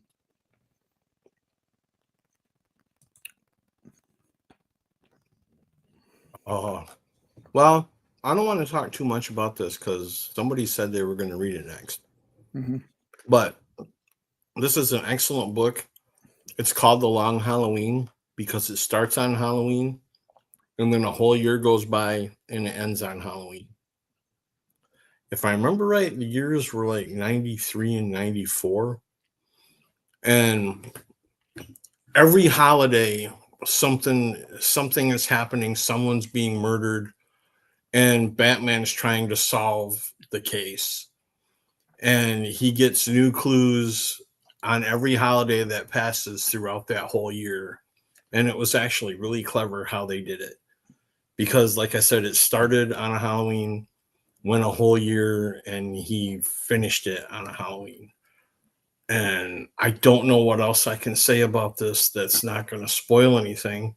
You've read this, Jay, right? Is there anything we can add without spoiling anything? I have not read this. Oh, you haven't read Long Halloween? Oh, wow. Not all of it. Now they've got a new one that has come out, but I haven't got my first issues yet. But this original one, if you like Halloween, and he gets to do actual detective work, which I really like. That's what I like about the Batman movie. And it pans a whole year of him trying to figure out what is happening and who's doing what.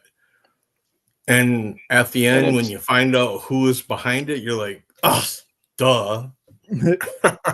And it's not Holiday Man from Where Monsters Lie. That's the only thing that's wrong with it.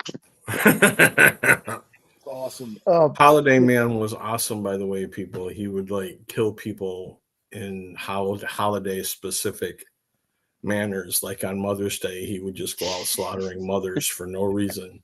No. Dressed as a mother. Oh, dressed as a mother. Yep, that's He didn't want to go after mothers. That's right. I remember he dressed as a mother. He couldn't figure out how to use Mother's Day. I wish I could tell him the name of my favorite character, but I can't. Yeah. But yeah, that's a good one. But yeah, whoever that was that said they were gonna check out Long Halloween, please do. And I would love to hear what you think of it when you're done. This was also like a 2-part DC animated movie, I think. That's excellent too. I watched that. Yeah, this has been on my list for a while. The Court of Owls animated one is amazing also. Oh yeah. That one's really good. Yeah, this has been on my list for a while though, and I need to eventually, because I remember reading like a couple issues of it, but I never finished it. And plus, I mean, you got Tim Sale art and Jeff Loeb writing. I mean, you can't go wrong. Yeah. Tim Sale's Batman is legendary. Rest in peace. Yeah. But I think you're going to like it. Was that Ludo that said they were going to read that? Yes. Ludo, if you read it, I would love to hear from you. I'd love to hear your thoughts on it. So this is going to be a really quick one. Because again, I haven't read this in a while. Now, New 52 stuff with a lot of people is, I don't want to read it because I don't like New 52. New 52 feels like it was one of the most like controversial things that DC ever did. What does the number 52 stand for in that? Does it mean anything? 52 Earths, I think. Oh. I think DC had like 52 Earths. So it sounds like a huge what if kind of thing. Well, Some of the series had 52 issues in them, that too. and it also was abruptly ended at the end without spoiling anything. Yeah.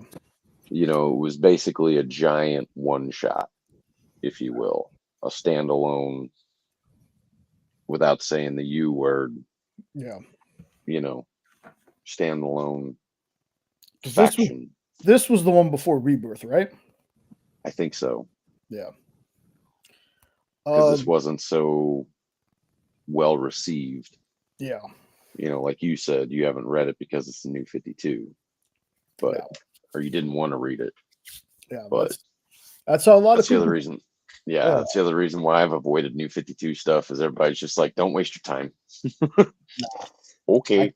I can't say that because there's plenty of New 52 stuff that I like. There's stuff that I That's didn't what I've like, heard too.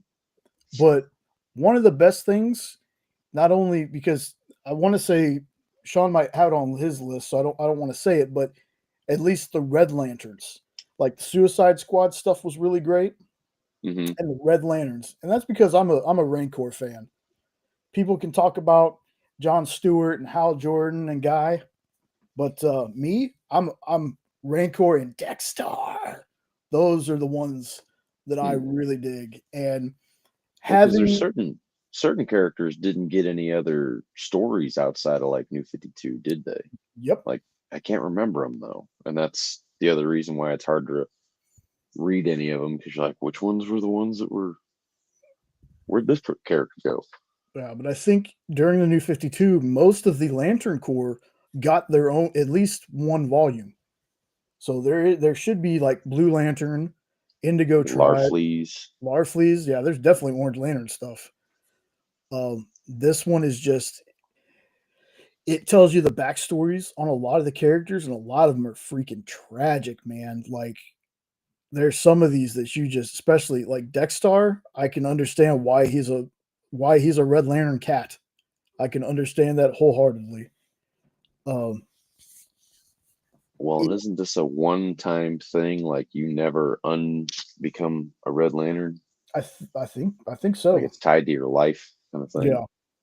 Whereas the other ones you can change your mind, take them off. This one you can't. Yeah. Maybe the orange one too. I think the orange. Yeah, I think the orange one. You can eventually stop being greedy with. There's something about the anger and the rage that right. And it's more than one volume. That's the best thing about it. Like Red Lanterns, I think went a couple volumes, and it was a nice break from good guys. And something that I appreciate about villains sometimes is they have their reasons for doing things. There are certain reasons, certain bad guys that I feel like in the same position, I might make the same choice. And Red Lanterns, there's a couple of them in there that I'm like, yeah, I can definitely feel that. It fleshes out these characters. They're not just the bad guys that the Green Lanterns fight, like the Sinestro Corps or any of that. But New 52 had a lot of great stuff in it, and this was definitely one of them. So if you've ever wanted to learn about one of the corps outside of, the two most popular ones, which are the Green and the Sinestro Corps, these volumes of Red Lanterns were really, really good. Like Sean was picking these up, and I was reading them before he could get to them. So really, really enjoyed Red Lantern. Do you think we'll get a Guy movie? I don't know if we're going to get a Guy movie necessarily. I think he's going to be in the Green Lantern Corps show, though. Yeah, he's going to be in the Lanterns. I did hear that. Is it going to be Fillion? Yeah. Yeah. Yeah, when they cast somebody, that was according to Gunn. They cast somebody for live action. It was supposed to be for animation too, but that's a little harder. if they cast somebody, it's going to be the same person. That's why he's also in, spoilers if you didn't watch the first Peacemaker trailer, that's why him and Hawkgirl are in Peacemaker. Right. Well, and also, I think it wasn't confirmed that he was going to be in the Green Lantern Corps show with Jon Stewart and Hal Jordan, Green Lantern, but they just recently, since the Superman movie, said that he was for sure going to be in there. Yeah, because he said that he drops more F-bombs in that show than he has in his entire career. It's discouraging. I'm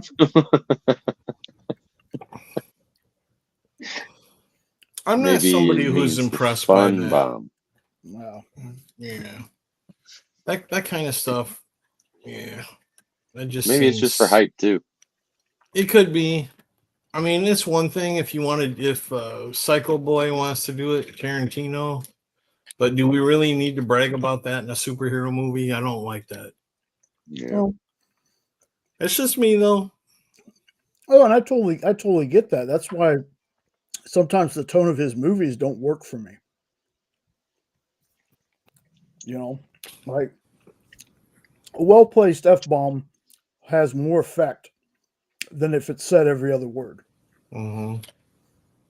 Like, let's take it back to the Guardians 3. First F-bomb ever in the MCU. And it wasn't needed. It wasn't needed, but True. it also wasn't overdone. Yeah, it wasn't overdone, and it worked. Yeah, but in my opinion, it was overdone. Because you're making it a holiday episode, which children are going to want to watch. So why? No. Why?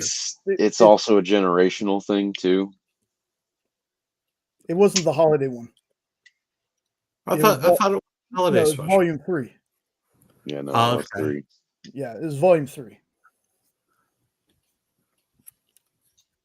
Okay, But no, well, I feel a little less better about it. Well, but like I said, I get it too. Like, again, it's for me, it's like, okay, we're gonna put Superman in an R-rated project. Well, do I expect Superman to drop the F-bomb? No. Yeah, exactly. Like, Superman wasn't an R-rated project. It's called Brightburn. That's very true. Very true. Well, yeah, no, Ed, I get what you're saying, but there's also part of me is like, well, Fillion, watching most of your movies throughout the years, I think I've only heard you say that 3 times. So are you saying you're going to say it 4 times throughout the 8 episodes? Like, I think that's one of my only issues that I have with James Gunn making some of these projects R-rated. Now, when it's done like Samuel L. Jackson in non-kids movies, it's hilarious because that became his thing. Right. But it makes me cringe when they start doing that stuff. I didn't like it when they had Wolverine say F off to Charles in X-Men, whatever it was. Yeah. Yeah. I didn't like that. I'm like, really? Is that necessary? But I mean, I get it's an adult word that adults use, but you know, comic books are still a kid's thing. And they don't need to hear that stuff. That's, you know, you used to be able to be safe giving them a Superman comic and knowing they're not going to be reading anything that's horrible. And now it's like, that's true. Who knows what you're going to get in a comic book. And especially with this new universe, again, the tones are all over the place because there's going to be R-rated projects. There already has been. There are going to be cartoons that are more geared towards kids, but it kind of goes back to what you and I talked about, Nope, and keeping our channel so that you would be comfortable having your nephews watch it. Well, that's how I feel they should handle comic book movies, because in the end, while we're the ones loving them right now, if they don't hook the kids, we're going to die off sooner or later. And if you're going to market stuff at kids and sell toys at kids, I don't see the need for that. No, you're right. It's one of those things though that even if we don't agree with it, that's where it's going. Yeah, I know. And I admit that I liked Deadpool, but I don't like anyone who took their kids to see it. Yeah, Well, they don't make too much for the older kids. You know what I mean? Like it's either Bluey or, you know, what we got But on the screen still, here. these are You know what I mean? supposed to be. But still, these are supposed No, to I be agree. the best of humanity. They don't need to be No, talking I like that.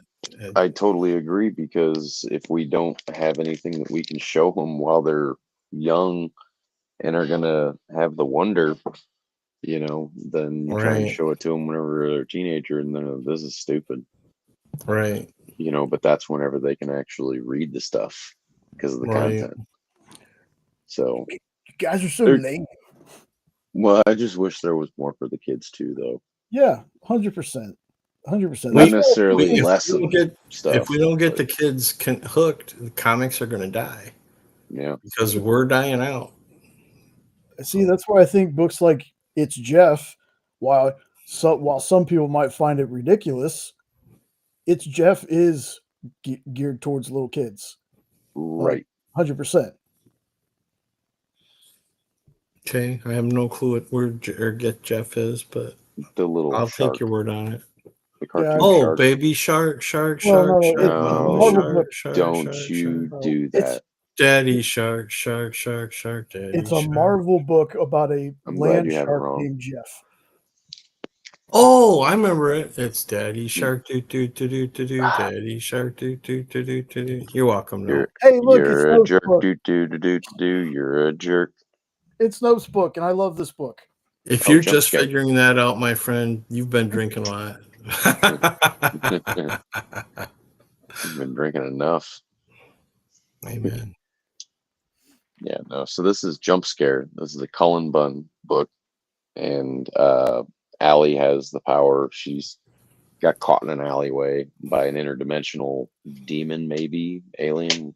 Hasn't really said yet, but she gets powers to where she can actually conjure up things, and she decides to conjure up things from old horror films.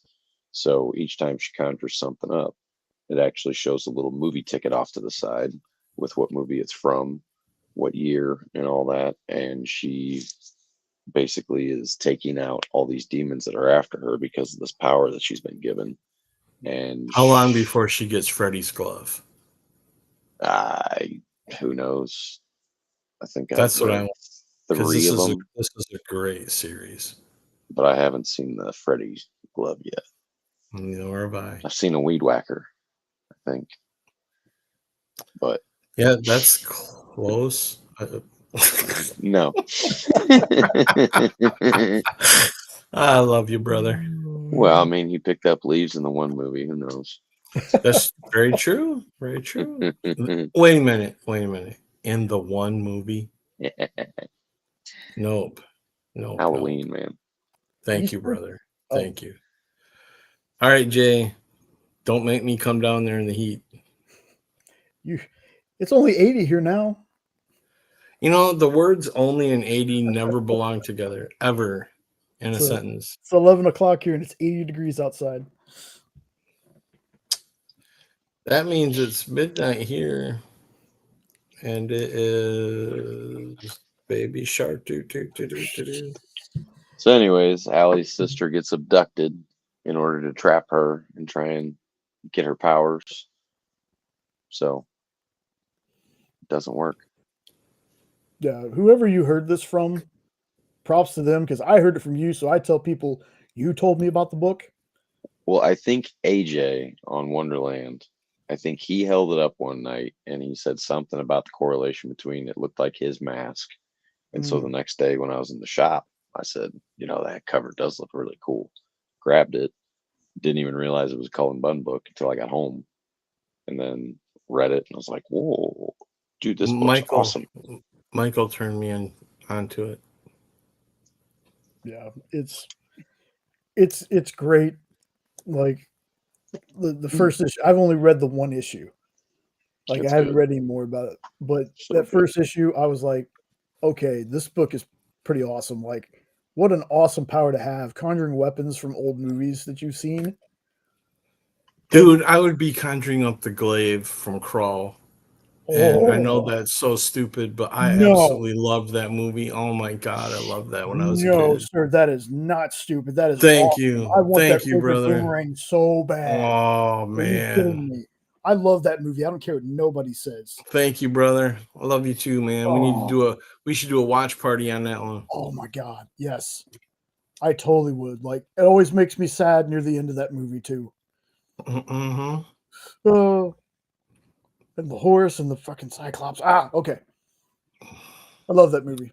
But yeah, good pick, Nope. Like, I had almost forgotten about this, so I'm glad you grabbed it. The glaive. That's what it was called, right? I think so. I just always call it the razor boomerang. The glaive. I'm almost positive. It's like the And one. he could steer it with his hand and slit that fucker's or Yes. slit that guy's throat. Yes. Here it is. Mm-hmm. Here it is. The Superman book on Ed's list. The one that Ed absolutely loves. Superman Red Sun. The We are whole not in premise Kansas behind it. anymore. What? I said we are not in Kansas anymore. Are you done? So instead of crash landing in Kansas and being found by Mom, Pa Kent, Superman crashes in the Soviet Union and is found by Stalin and is raised by Stalin. So as you can imagine, his truth, justice, and the American way is a little bit slanted. And he has to go out on a discovery mission to learn that his government is not telling him the truth and is using him to do things that he doesn't feel is right. And this is such a fandamtastic story. It's got fandamtastic art in it, and it hooked me big time. Mark Miller, I believe, was the writer, and he totally got me hooked. And the art inside was great, and just the whole thought of Superman being communist and wearing the Soviet Union emblem, it just had me jaw dropped. And the story is brilliant. The way that they make things play out and the way that they turn things, absolute genius. I would recommend this to anyone that wants to try a Superman story.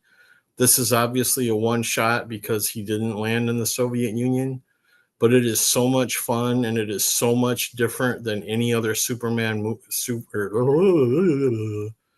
movie or book that you've read or seen. Give this one a try with an open mind, and I think you might love it as much as I do. I love this book. Speak clearly, comrade. Oh, geez. Yo, I didn't get to all of Kyle's list because Kyle was trying to tell me his list of stuff too. Superman Red Sun was on there as well, and well, I guess he does have some taste once in a while. Huh? This is a fantastic Elseworld story, though. There's a DC animated movie after this, and it's excellent. I finally was able to watch it. It's very good, but again, they don't get as deep as the comic. Exactly. So if you like the animated, read the book. Please read the book because this is such a good book. And it deserves some love. And I ran out of books because we were trying to limit it to 10. But after this one, I would totally recommend reading Kingdom Come. Yes. If you can read Red Sun and Kingdom Come and not like them, then comics might not be your thing. Because I guarantee you, if any part of you likes comic books, Red Sun and Kingdom Come. Yes, my memory is that good. Yeah. Are two of the most well-written comic stories that span several issues, but you can get them as the trade now. Yeah. Very good. Couldn't recommend them enough to read. Yeah, I didn't put Kingdom Come on my list because I feel like I've talked about that book a ton.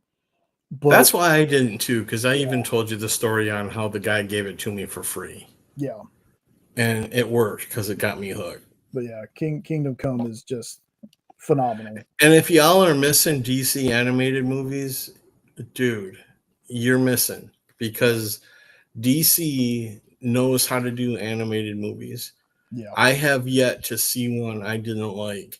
And I found one last December called Batman versus Dracula. It made my Halloween. I loved that. It was great. yep.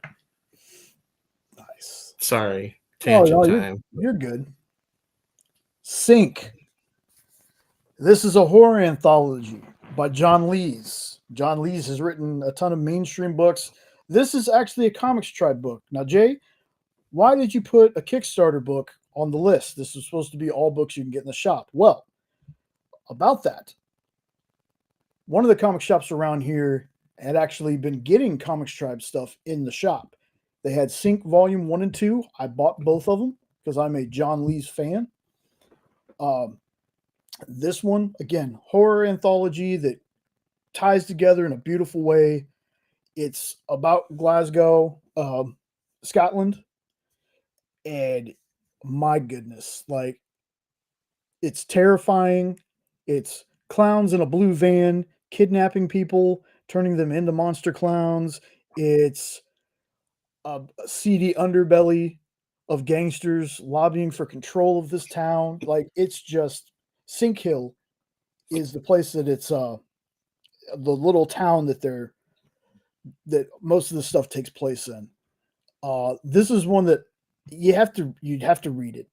You have to read it. This is an ongoing. They're about to have not only are they about to do a third volume, but there's little mini one shots in here.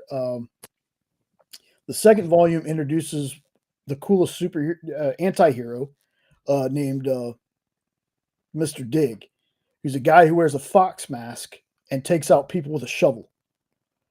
Like, very brutal anti-hero.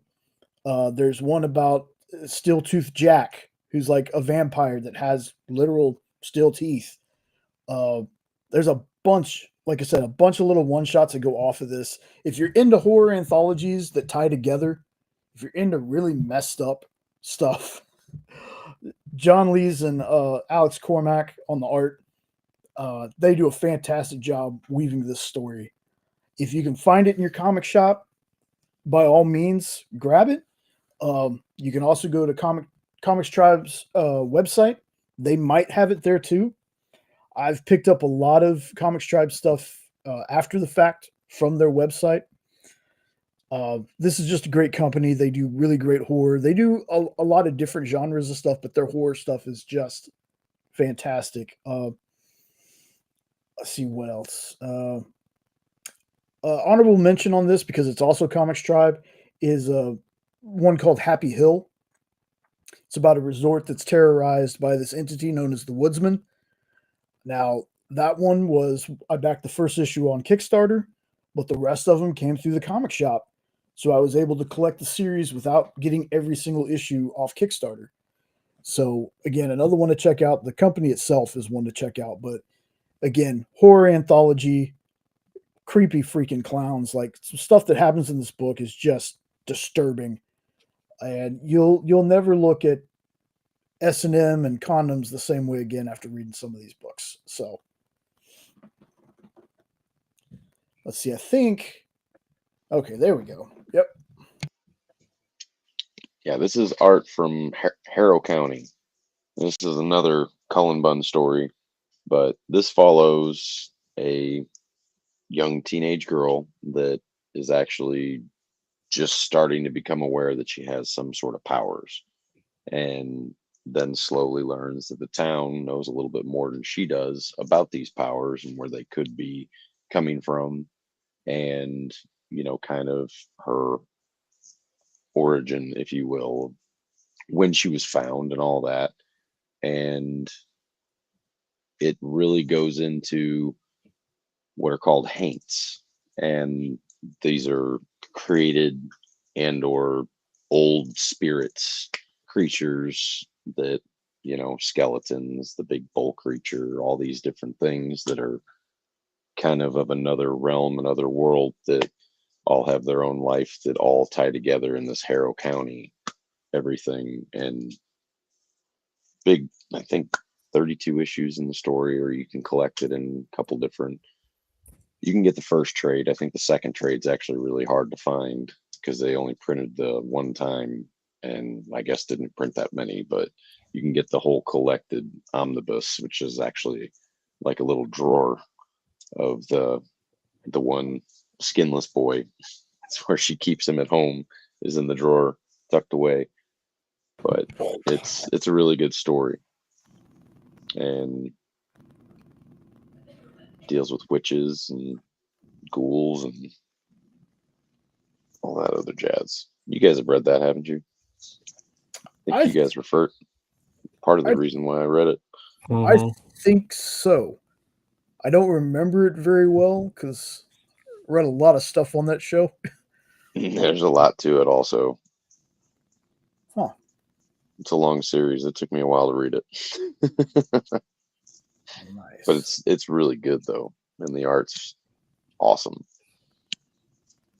Can I quickly mention some honorable mentions? Yeah, go ahead. No. Shut up, Zach. To hell, nope. You're supposed to have my back, brother. All right, so for those of you people, now when I was making my list, I was trying to come up with books from different categories for people who've never read comics before, to try to get people hooked on comics. So that's where my mind went. If you guys like history and historical events and you want to try some comic books, there's a book called Maus, M-A-U-S, and it's actually getting a sequel, which could be interesting. But it's basically about the World War II Holocaust, but it's between mice and cats. It's brilliantly told. It'll tug at the heartstrings because you know what it's really based on. And it's a historical thing that really happened being told in a comic format. So that's my first one, M-A-U-S, Mouse. My second one is the Yi-Sun Shing story from Henri Compen. He's with the EXP and he's also with CBSN. Henri is a very underappreciated author, and he tells some great stories, but you'll never get him to say that. He's very critical on himself. Yes. But he has a Yi-Sun Shin series. He has a book that's called Marks. That's about how his dad survived World War II. Grandfathers. Yep. Sorry. Survived World War II. If you get the hardcover of Yi-Sun Shin, Yi-Sun Shin, you get a foreword that was written by Stan Lee. Stan Lee wrote it for Henri and put it in the hardcover of the Yi-Sun Shin. So those are historical books that I would highly recommend. If you try Henri's Yi-Sun Shin, you're going to love it, and you can get them all at face value. And if you go to one of his shows, I believe he's on Tuesday nights at 10 p.m. Eastern and Thursday afternoon at 1 p.m. Eastern, he will sign the books for you any way you want him to. Cover, back page, front page. He'll personalize it. He'll just sign your name. And the last time I think he was doing like his whole set of Yi-Sun Shin Volume 1 was only like $12 or $15 for the whole set. So he runs specials on these. They are excellent. And he's currently working on something called War Lion, which is more sci-fi-ish, but it's also got historical vibes to it. They're very good books. I can't recommend them high enough. And I'm not just saying this because I'm friends with Henri. His writing is excellent. And Chuck from what used to be Triple T Trivia is his editor. Yep. So between the two of them, they put out some great writing. and the books, the art, everything. And it's all based on historical facts with, a little stretch here and there. But they're great reads. So once again, that's Mouse 2. Yi Sun Shin is Henri's series. There's, on volume 2 or volume 3? I can't remember. I think he's on 3. Okay. Maybe finishing up 3. Yeah. But you can get all of them in trades and hardcovers. And like I said, he will sign it live on the show for you and say whatever you want on there. So if that interests you, check out Henri's show. Like I said, Tuesday nights at 10 Eastern and Thursday afternoons at 1 Eastern. On Tuesdays, he's on EXPN. On Thursdays, he's on his own Compen Comics, I believe is the name of it. Yeah. Or something like that. Henri Compen? Yeah. Yeah. But he's a great guy, too. He'd do anything for you, and he'll take care of you, and I highly recommend him. Sorry, wanted to get that in there. Yeah, good pulls, man, because Henri is really one of those dudes that you're like I have to make him on his own show because he's like, well, it's about pushing these comics, to other people. I'm like, yeah, and I get that, but at the same time, hold on just a second, folks. I'm gonna grab Henri's YouTube link if you want to go watch Henri on his own channel. The EXP link is going to be in the description of this video. Whenever anyone new comes on to Henri's show, I always PM him, show off your Yi Sun Shin. He's like, I don't know. I'm like, dude, show it off. I'll help you pump it up. They're great books. You don't give yourself enough credit. Yeah. War Lion, I'm still trying to get into because we're only in the 3rd issue, but I can vouch for Marks and I can vouch for Yi Sun Shin. You will not be disappointed. The writing is fantastic. The art is gorgeous. I even bought a piece of the original art from his latest book just so I could have something from Henri on my wall because I love his work that much.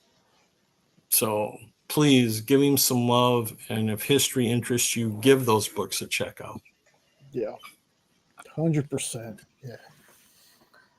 All right. Show it off. Pump it up. You got any more? Were those the last ones? I think I'm done. Okay. All right. Let's see. We got next. All right. So here's what Ludo said was the first book he read. Supergirl, Woman of Tomorrow. Does she really have a sword? Yeah. Mm-hmm. Why would Supergirl need a sword?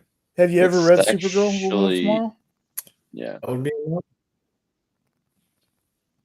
There's a reason. See, it's Supergirl's 21st birthday. So she's visiting galaxies with red suns. So she doesn't. So she doesn't have any powers, really. Mm.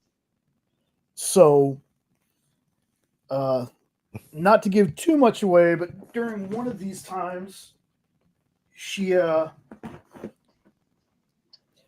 meets up with this girl who this guy named, I think it's Krem of the Yellow Hills, kills her family. So she goes to a bar. Her father, I her think. father. Okay, kills her father. And she goes to this bar to hire someone. And basically she ends up, I think she's trying to hire Supergirl, but Supergirl's kind of like not into it until something happens that I don't want to spoil. Something happens and she pretty much is like, okay, we're going to chase this fool down now.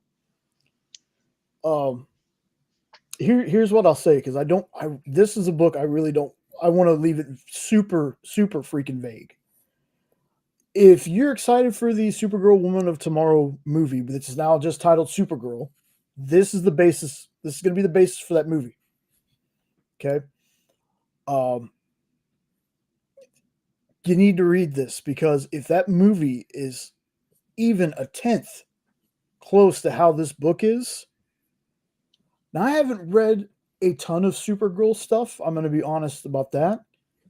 But of everything that I've read, this is literally the best Supergirl thing I've ever read.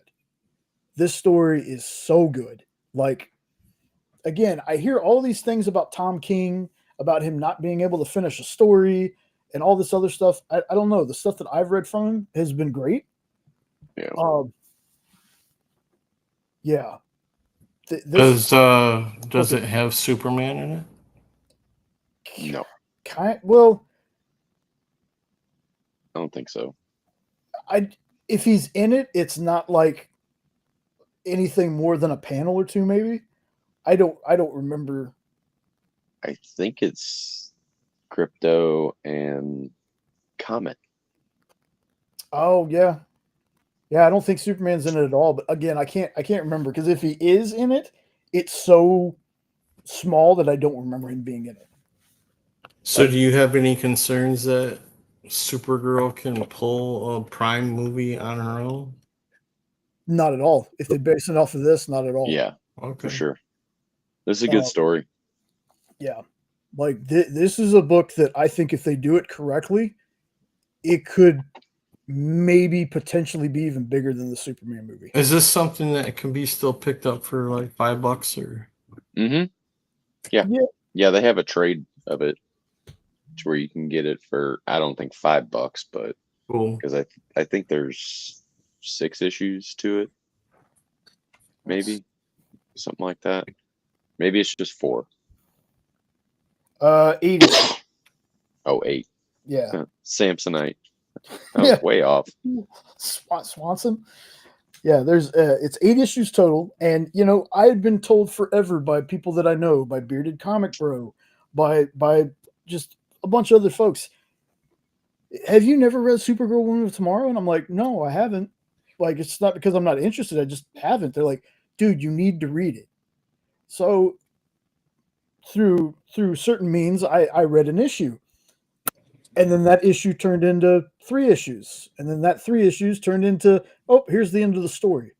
Like, I did this before work one day, and I'm glad it was a show that I didn't have to do any prep work for, because I wouldn't have gotten it done.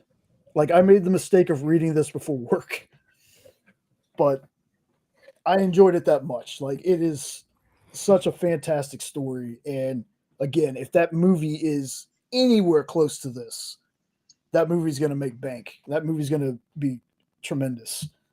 Like, it's weird for me to say that I'm so excited for it and that I think it might do even better than Superman, but I don't want to get my hopes too high on it.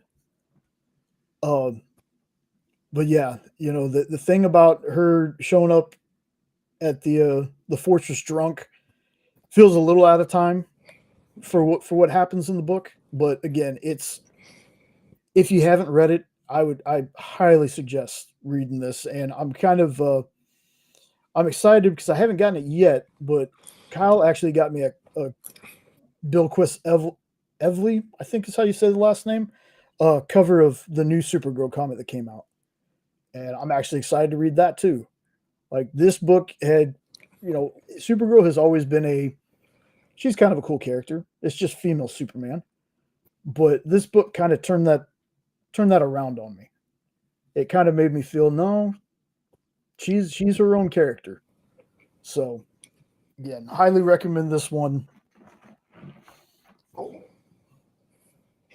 And I think the last couple are mine, because I told everybody 10, and then there's too many.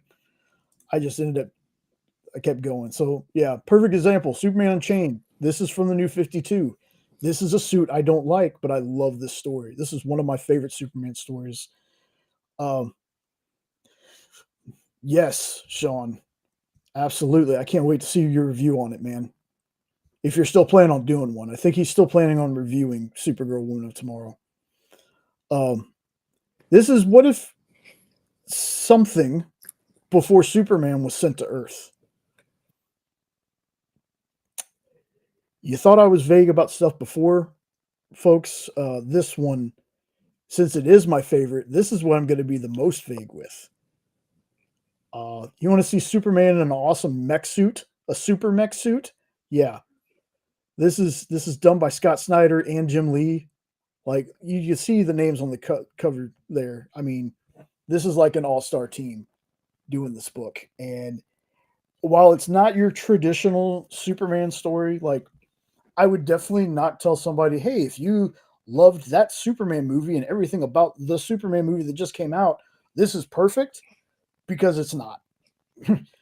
Superman is still super like good in this. Don't get me wrong. This isn't like evil Superman or anything like that.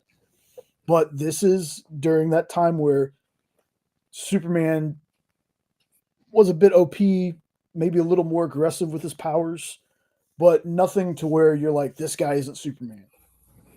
This story is just, if you've never read it, again, this is something you need to check out. I understand the New 52 has that weird stigma, but just throw that out the window. If you enjoy Scott Snyder's work, this is one of my favorite things he's ever done.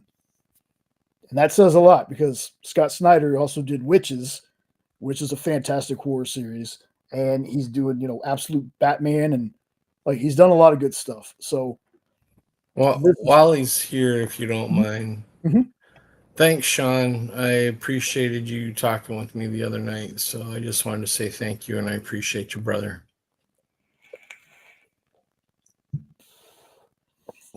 Yeah, maybe one day we'll have you on the show again.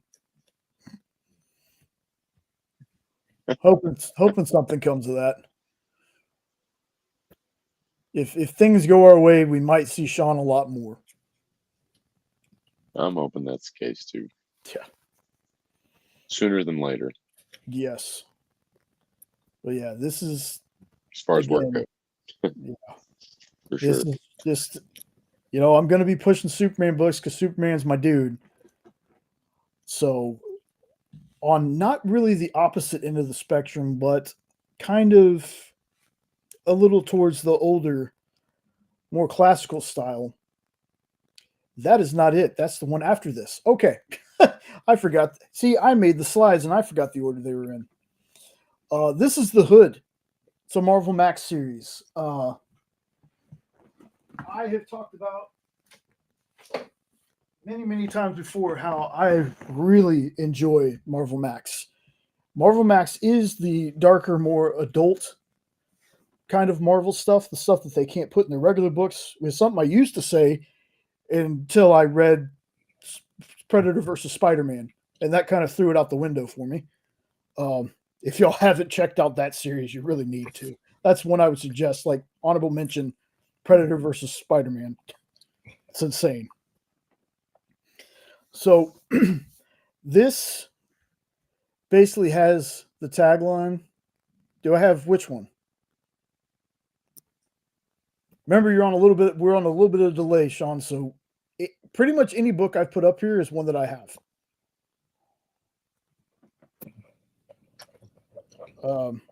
This one, the tagline on the back cover, because I'm going to read some of the back cover. That's the best way for me to do this without really spoiling anything. With great power comes great opportunity. This is a story about Parker Robbins. I was trying to remember his name this whole time we were sitting here. Parker Robbins.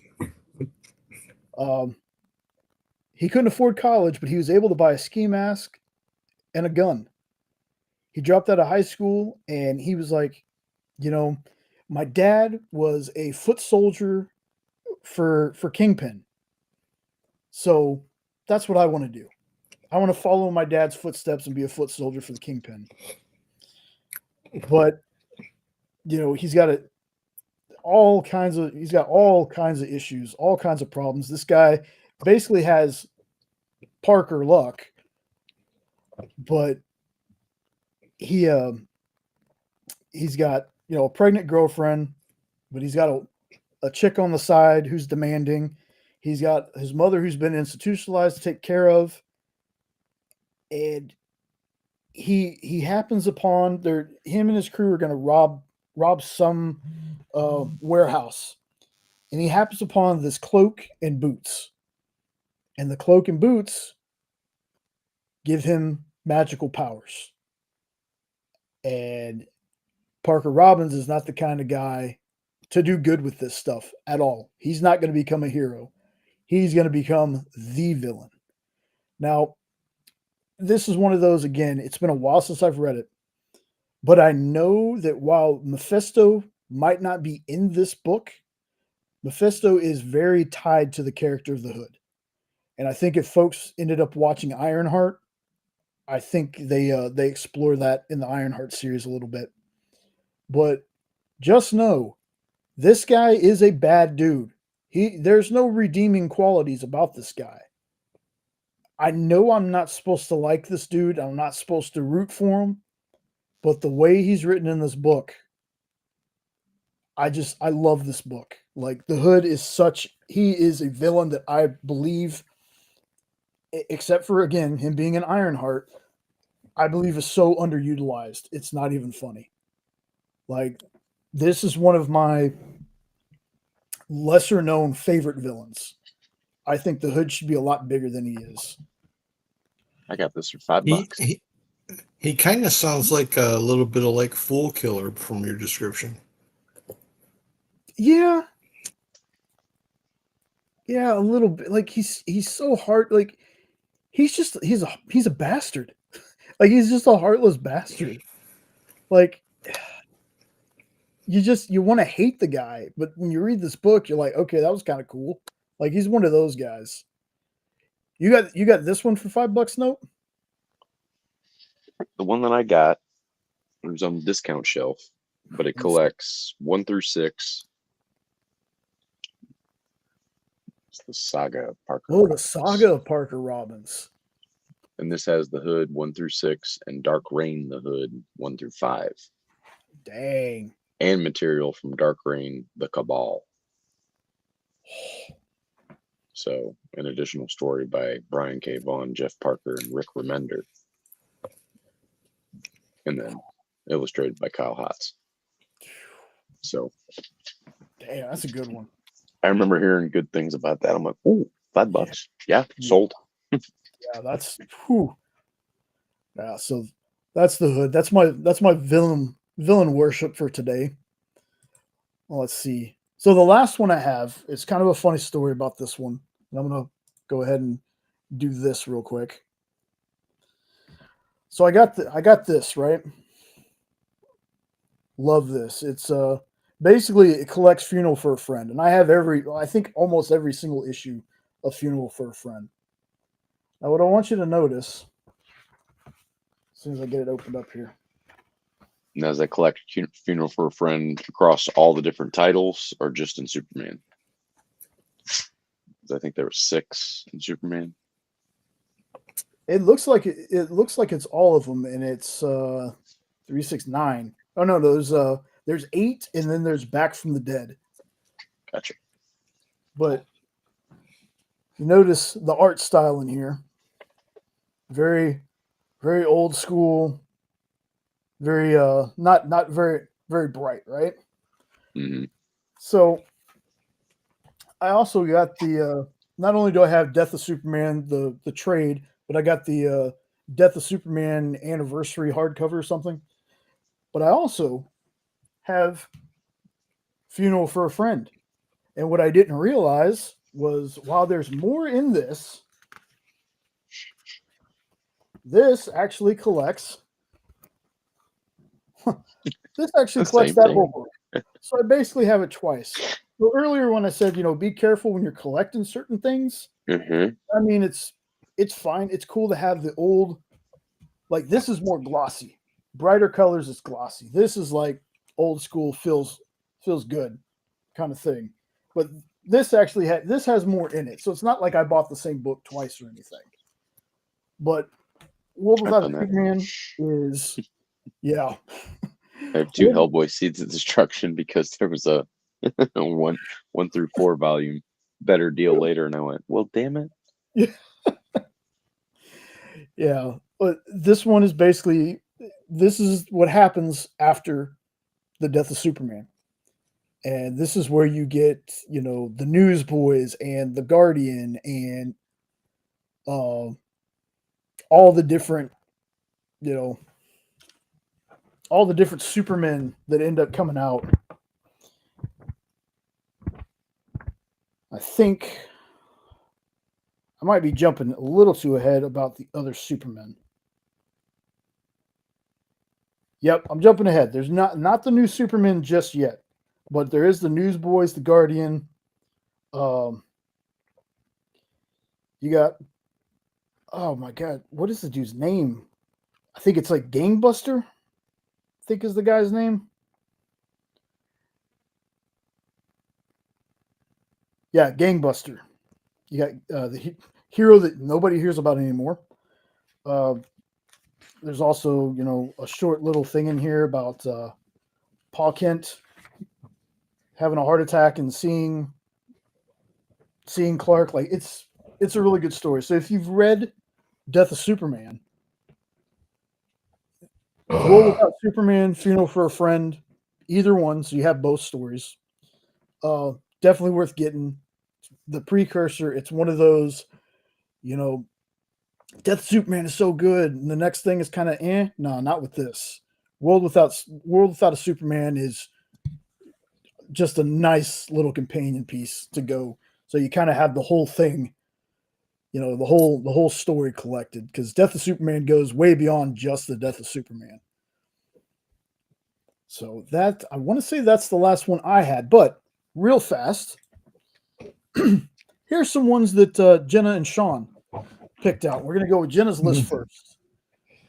Cinderella, Serial Killer Princess from Zenescope. Now, I've been on record saying that when it comes to stuff like this from Zenescope, I'm not the biggest fan. There are a couple of the characters I like, but not the biggest fan of it. Now, I heard my this, favorite comic we talked about. yeah, now this one I love. Cindy is my favorite character out of all of these. She is best friend. And did you want to talk about it? You don't have to tell the whole story, just why you think people should read it. So it's definitely, the best way to describe Cinderella in the Zenescope universe is their version of Deadpool, but prettier. Mm. She jumps dimensions. She kills people for fun. She doesn't quite have the anti-hero thing. She just has the I like stabbing people in many different ways thing going for her. Yep. Yeah, definitely. And then this was only, I think it was only 4 or 5 issues. I think, yeah, it's really short, but it definitely, like, if you get the chance to, you can read it, and then that can also push you into their main Grimm fairy tale storyline. Yeah, so check it out. Cinderella Serial Killer Princess. It's so good. It is very good. And then you get to see her kill other fairy tale like creatures and stuff. Yeah, that's the That's dimension so much hop. fun. Yeah, the dimension hopping part of it is fun. Let's see what's next on your list. I don't know, you tell me. Oh, Stray Dogs.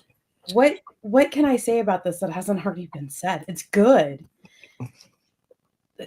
It's good. It's basically, it's a horror story about a serial killer told from the side of the dogs, and all the dogs are drawn like Disney style. Trish We actually had job on this series. Yeah, and Trish was on SketchUp with Morgan Mel Thursday. Yeah, her crypto was awesome. I forget what was the first one that she did? She did Jeff the Land Shark in crypto cosplay. Yes. Issue 2 has the best ending ever. Oh, I will fight. If you're talking about Victor, then yeah, you suck. Because I got one sitting here pawing at me right now. He's got to go outside, so I'll be back. All right. Our puppo's doing the snoring. All right. So yeah, if you haven't read this series, like be ready. There's a second series to it too, Yeah. and then it also you could read is it Stray? Where it's the cats? Feral, thank you. Because I'm looking at Stray.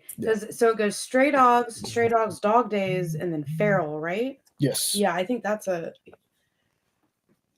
the Feral is about cats. But this one definitely, like Stray Dogs, I recommend it for everybody because if you love dogs, you'll either love or hate this, or you'll hate one issue of this. And it's really cool to get to see because dogs remember things differently than we do. And we see like the serial killer is going after people with dogs, and he's taking their dogs because he thinks he can take better care of the dogs. And at that point, I want to fight somebody. And these dogs, they don't quite remember what's happening. They just know that they're not quite happy where they are. But then they smell something of their owner, and they're like, oh, wait a minute. I remember. Yep. And so, yeah, it's really cool, guys. Check it out. Yep. Let's see. And then they go out to the shed. Oh, goodness. I'll fight you, Ed. Okay, animosity. I gotta sit You down. gotta sit down for? Okay. I gotta sit down for this one. This one is probably my number one favorite comic of all times. I love, and there are 2 spinoffs for this. And what's funny is the first spinoff actually leads into the second spinoff, but it's so amazing. It's the premise of it is what happens if every animal, fish, bug, everything in the world just instantly human, conscious, smart, and they remember what we did. They know what we did to them. And oh my gosh, so it's about, as the 2 main characters of the main storyline are the 2 on here, and the old hound dog just wants to protect Jessie, his girl. And it starts off the parents like, oh my god, we need to kill him because he's talking. Why is he talking? And then they end up, like, in the first issue, it ends up just being Duke and Jessie, and it's just, oh, it's so good. And you get to see what it's like for now that the society is just run by animals. And I'll say then for stop, and I don't know. It is completed. I think, Sean, I have a couple of the trades. Yes, go read it. But I love this one because you get to see kind of what's going on in the inner cities. This one is a long run too. It's like, I think, like almost 30 issues. And oh my god, it's so good. Oh, what else? I don't like. You get to see the inner workings of the inner city of what's going on, because like a family of mice, they cut off their tails to sell it for meat to predators, so that way they can, have money to put food on the table for their own little mice. And then they're like, well, if I cut off my leg and sell my leg to this snake guy over here, then we would be rich forever. And you're just kind of like, huh. So it definitely delves into that kinds of stuff too. And also right now, so in the beginning, Duke is trying to take Jessie to Duke, the dog's trying to take Jessie, the girl, to her brother, who's a vet. When they figure out, there's more family we could go to since your parents aren't around, and they come across just all kinds of awesomeness. The animals didn't become vegan. No, they did not. Woo! And it's crazy because there's at one point. And this is actually what leads to the spinoffs, or the side quests is what I call them, because it wraps back into the main story, where animals actually start, augmenting themselves. Like there's this one deer, he puts grenades in his antlers. And then there's this wolf, he slowly becomes like very mechanical. And then we also see like there's a small pack of humans still around, and they kidnap a queen bee, and all the bees have to get together to they want organic grass-fed beef. Oh my gosh, y'all ridiculous. Just trying to get, Duke and Jessie back. And then also there's a cat, best friends. Yeah, it's so good. I love this. This is my favorite. I've actually got every single issue of this. So I do. Yeah, I have every single issue, and I think I have the first 2 trades somewhere, maybe. And this is one of those ones where usually what we do is we buy the first couple of issues and then we'll wait till the trade comes out. No, I bought every single issue. I even have a couple of issues twice because I liked different covers of it. This is my number one favorite comic, period. Yeah. Ed, did you ever get a chance to read this? Nope. Oh, it's so good. Did you ever read any of it, dear? A little bit, yeah. What did you think of it? It was pretty good. Simple. What's next? Oh, Shadow Man, specifically the 2018 run. Oh, I love Shadow Man. This is very set in Louisiana, out in the swamps. You get up into New Orleans as well. And, you know, so we have our main Shadow Man now, and he only becomes Shadow Man because his father has gone away. And it's just, oh, God, I'm trying not to give it away, but it's so good. The Loa, you know, the head spirits from the underworld, you know, help him, give him powers. It's really good. But this one, specifically the 2018 run, I like all of Shadow Man, but this one is that one. Okay. Good book. And then Valiant is great. Yeah, good series. This was in the days of Dinesh too. Yeah. I've completely forgot his last name. Sean Bassani. Ah, okay. What's next?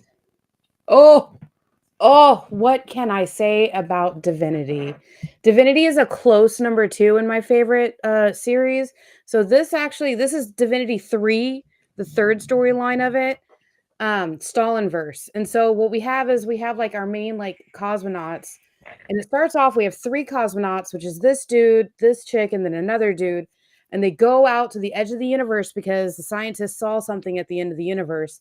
Well, they found something, and he comes back. And it is every character from Valiant shows up, and he's just like, whoa there, I don't want to fight. And he creates this like area around him that almost looks like an oasis. And it's just paradise. You know, SWAT teams and soldiers and armies go in there, and all they do is find pure bliss and euphoria and just happiness. And so they send in all these, like all the Valiant like heroes and, you know, villains and whatnot. And they just find as well, they're just finding like peace. And so when, you know, one of them actually gets and talks to him, he's like, oh yeah, I need to go find my wife and kid, blah, blah, blah, blah. Well, that's the first 2 storylines. This is the third storyline where she comes back, and she is really upset that Russia did not win the Cold War. So she uses her ultimate cosmic powers to change the universe so that Russia won the Cold War and took over the world, and that's why it's called Stalinverse. And so you get to meet all of your characters again, because it's you get to see all these characters. And for some reason, well, not for some reason, I just don't want to spoil it, Ninjak actually can remember both universes, because that's what he do. He can remember both universes.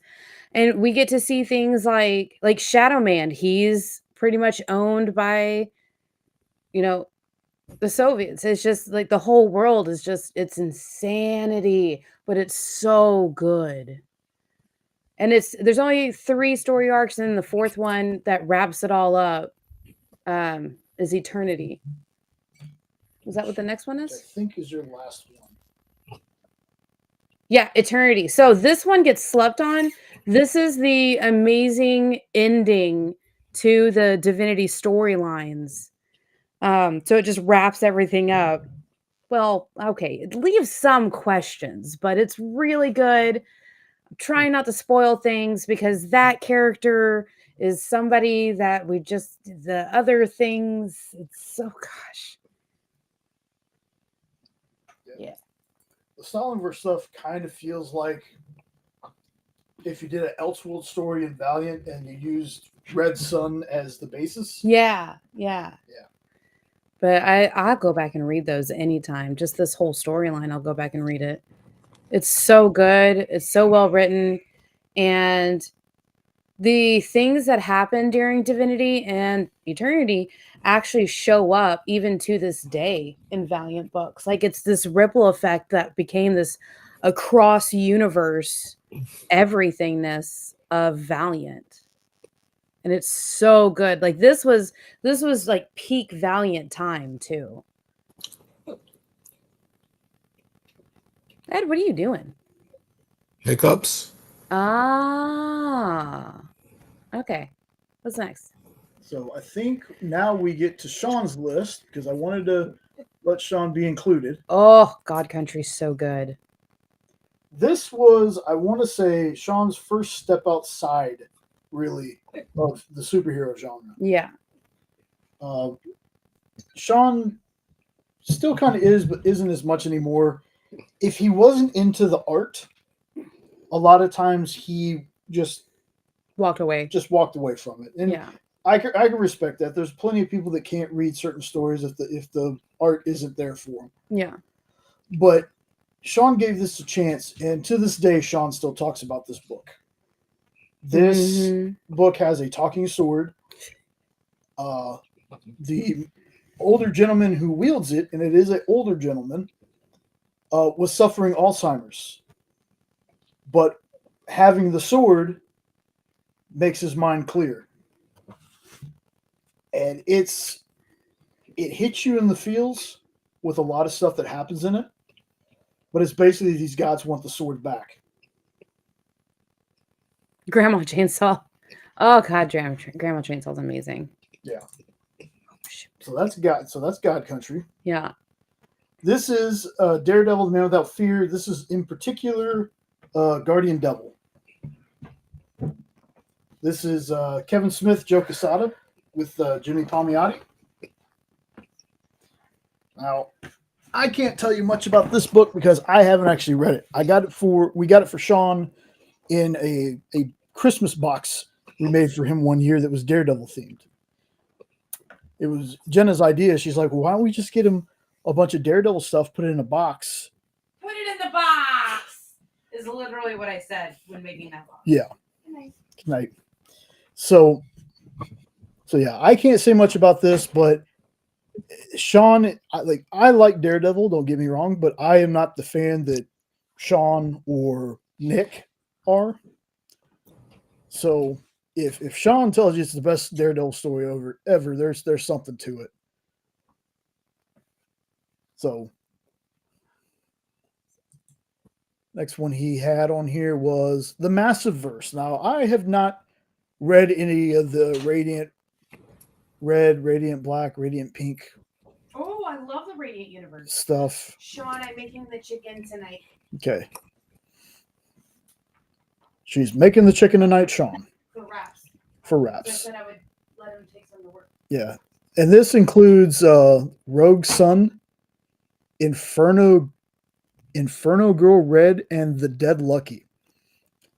I have not read any of this stuff, so this might actually be something that I start looking into. I think Sean has some of this, most of these stories. I know for a fact he has Radiant Black, but I know that somebody made some kind of animation for Radiant Black on Instagram that I'm like, dude, if this ever gets turned to a show, this looks awesome. But again, a lot of his picks I don't know too much about, so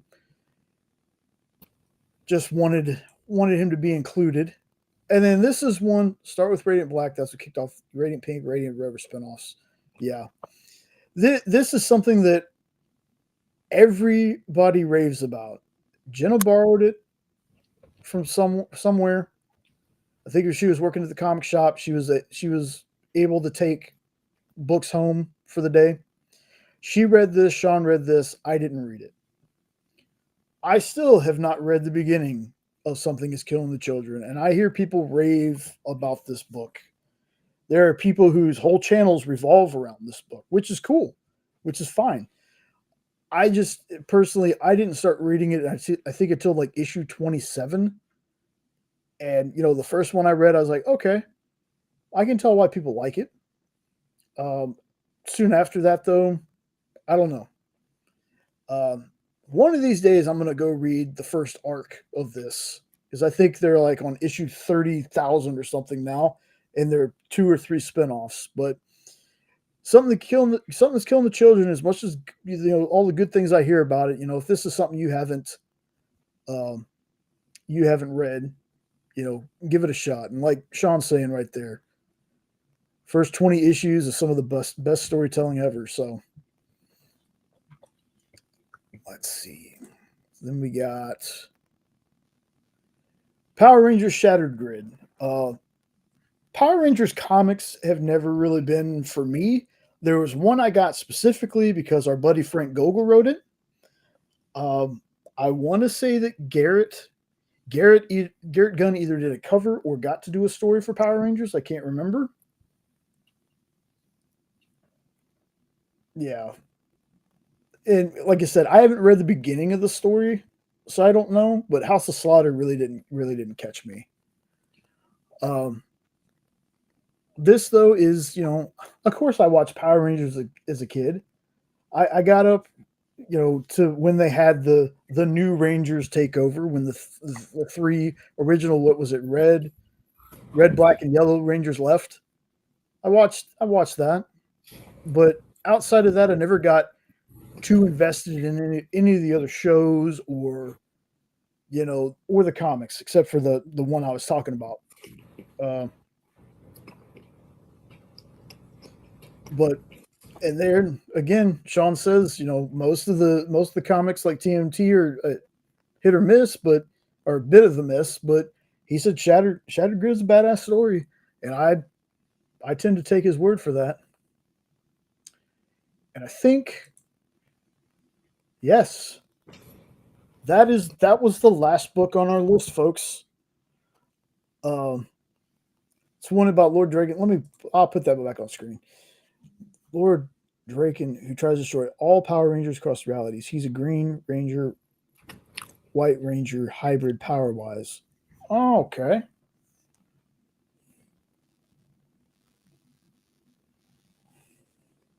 Awesome. So, a lot of books, folks. I know folks watching on the rewind and everything. I'm gonna go ahead and drop Nope out since he's not there. I don't want to pull him up back on screen. There we go. We'll do this. But yeah, that was all books we could suggest to you. There might be some more. Like, honestly, I didn't want to go too hardcore with it, especially because I was building the slides and everything. This is just an idea I had. Last week I didn't do a show. We didn't do a show, so I was thinking, let me do something. So there's just not nothing on a Saturday. So I did 5 Kickstarter books I think you should read. And I wasn't very clear at first when I did that video. It was Kickstarters that had already come out. Yeah, I know. You could have easily. Yeah, I plan on doing a part 2 of this, but I want to make sure that you're here for it. And I eventually want to be able to find that mic to plug into her laptop so she can join that way too. And we can all just do this again. I really wish I could find a layout on here to where I can put us in with the books, but I think that worked out fine. Just having the books on screen. It was easier to put all those slides because there's like 50 something slides. Well, it's easier to read notes and stuff if you took some too that way. Yeah, that's true. I don't never do that. I just wing it, but yeah. It probably shows. Well, trust me, me winging it, pretty much, if I don't have a notepad with me, that's all I do. That's why I review like I do. Because unfortunately for myself, when I review a book, I need 3 pages of notes to review one book. So that's why I usually just do the vague thing. Hey, Sean. Good to see you too, buddy.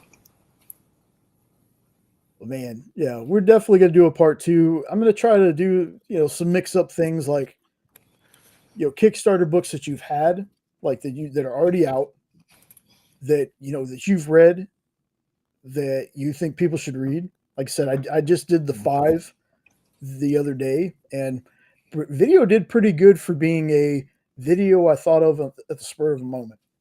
Like, I'm not used to our long form vids doing anything over 10 or 20, but it did pretty well. So I want to do more of these. I want to do more, comic stuff. And of course, I want to do news and just hang out and stuff. It's just sometimes having a plan works for me. It works a little better than me waiting till like the day of to be like, hey, why don't we do this? But this was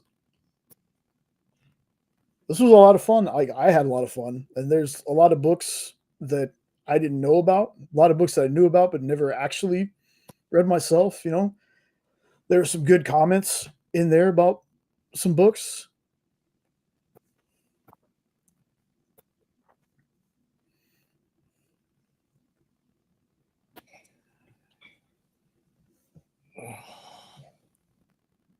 Oh, you know what? For once, I hadn't talked about that yet. And I was gonna. You're rushing me.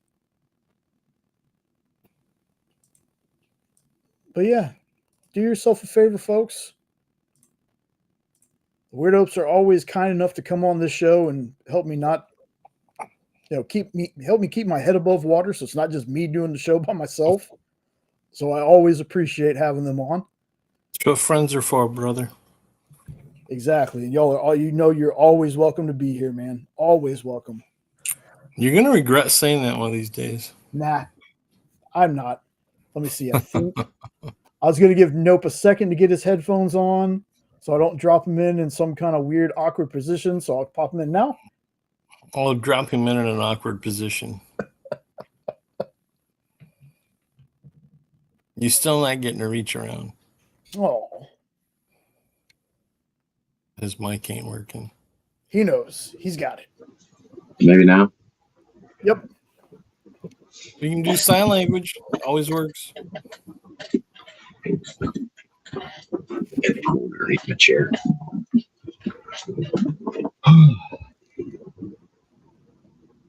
Eventually, you'll make your way onto one of their lives. Move to what? For y'all. Sean wants to be on one of y'all's Sean? lives one day. All he has to do is give the word. Yep. You also got to pick a day that, or actually go on too. Did you ever get your mystery packs, Jay? Jay. Because we're still No, holding on that. Okay. Well, with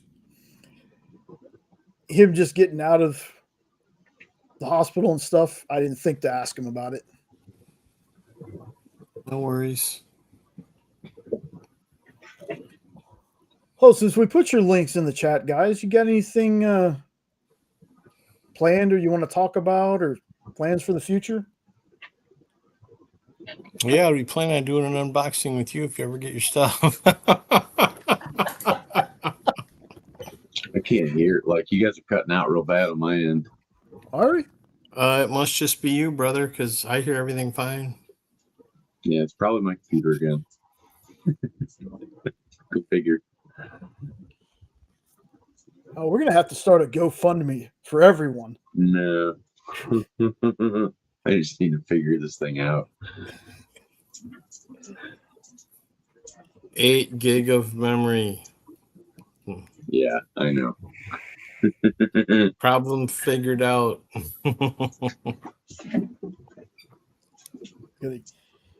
Well, set one up so I can get a new mic. I get some lights in here to where people can see me a little better. This was a new laptop from work.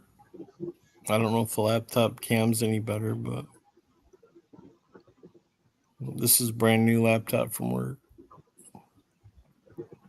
Yeah, the only thing I noticed with you is that I didn't know if you meant for the camera to go out, but there was a couple times the camera went out and then you came back on. I don't know how that happened. I haven't figured that out yet. But I literally just got this laptop yesterday, so I haven't had a chance to do a whole lot with it. August 16th and 23rd. All right, we'll figure out something to do for when you come back.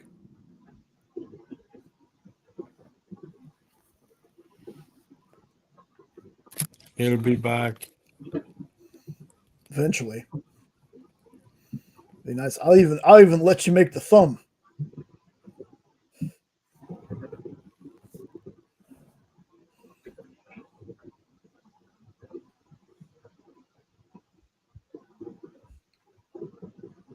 I'm just waiting to see if he can hear us. Now I can. You can?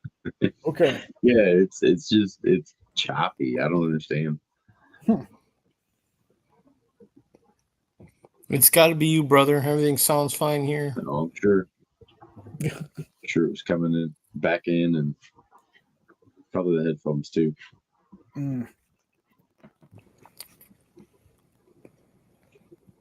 Let's see if it's tried to connect to my phone. Choose an issue, but Okay, so outside of the unboxing with me, anything planned for the future? Yeah, but you We're keep definitely gonna ruining get them more all. lives going, but just gotta figure out topics. I had some surprises, but you keep giving them away. So I think everybody's already forgot about it. that trailer, never mind. Yeah. It worked because I don't remember. You just did it like an hour ago, and I was laughing at you. I'm like, thanks. There goes that surprise. I remember the point when you said something, but I don't remember what it was. It was a trailer think it was for a just a horror comment. movie, but I don't remember what it was. Well, don't give me any more clues. I forgot.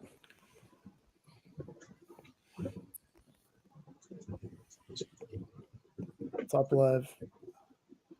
Action Superman suits, top suits. Yeah, I've been waiting for you to do those for a while because I think you might even made thumbnails for those, or started to. Yeah, because I want to know your live action Superman suits and Arrowverse suits, man. There's some of those that are just like holy crap! Like those are TV show suits and they look fire. Because Mr. Terrific's suit in the Arrowverse still look just as good. But it's kind of hard to mess Mr. Terrific's suit up. Like, you got to really be trying.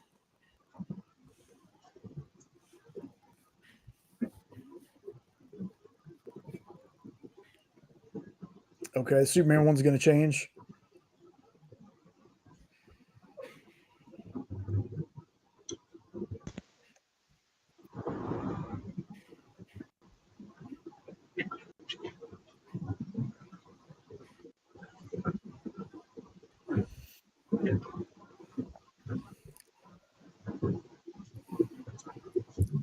Well, I'm glad you dig the suit. Again, still not for me, but I love the movie. I like it too. The suit's grown on me also. I like it.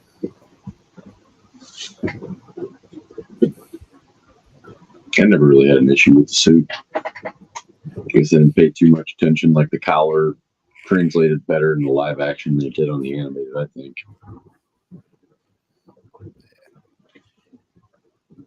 Yeah, like I said, suit still doesn't work for me, but it's whatever. I still love the movie. Won't be the last Superman suit we ever see. This is not the suit you're looking for. No, it's not. But again, that's nobody's fault but my own because the new 52 suit is one of the suits I do not like. I don't like that suit. I don't like the collar. Tyler's first suit that he had in Supergirl, wasn't a fan of that one either. It took me a long time before I came around to the Man of Steel suit because there wasn't trunks. I think you missed that earlier note. But Which part? I was apologizing to Amy because she didn't really care for Superman or the Fantastic Four. Like, I'm sorry the last couple movies have sucked for you. And she's like, well, Superman didn't suck. It just wasn't Tyler, so I couldn't get into it as much. I'm like, okay, who are you and what have you done with my wife that you even know Tyler's name? So awesome. That is so awesome to me. I love that. So I told Jay, I'm like, I don't know who cloned her, but Thank you. That's always my hope, man. Even if it's not a current one, if there's one of the people that have played Superman that you can cling on to, that you're like, that's my Superman, dude, that's awesome to hear. I love that. Well, it sounds like she'd be wanting to do some clinging to Tyler, so Well, I mean, I might have to have me a super showdown here. Nah, he can have her.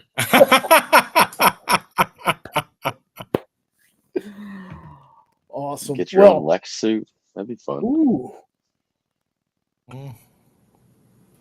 Ed in a power suit. God help the world. You know, if the Force was real, there's probably better than a 95% chance that I'd end up on the dark side. There's probably. I'm just keeping it real. What's wrong with that? So, folks, I think so we don't get awkward silence for the next hour. I think we're wrapping it up. Ha, Kyle. It wasn't even 6 hours tonight, Kyle. Less than 4.5. Less than 4. Now that doesn't mean we won't be talking for another 2 or 3 hours on the back end, but it just means we won't be on screen doing it. Introduced her to Full Metal Jacket too. That didn't go well.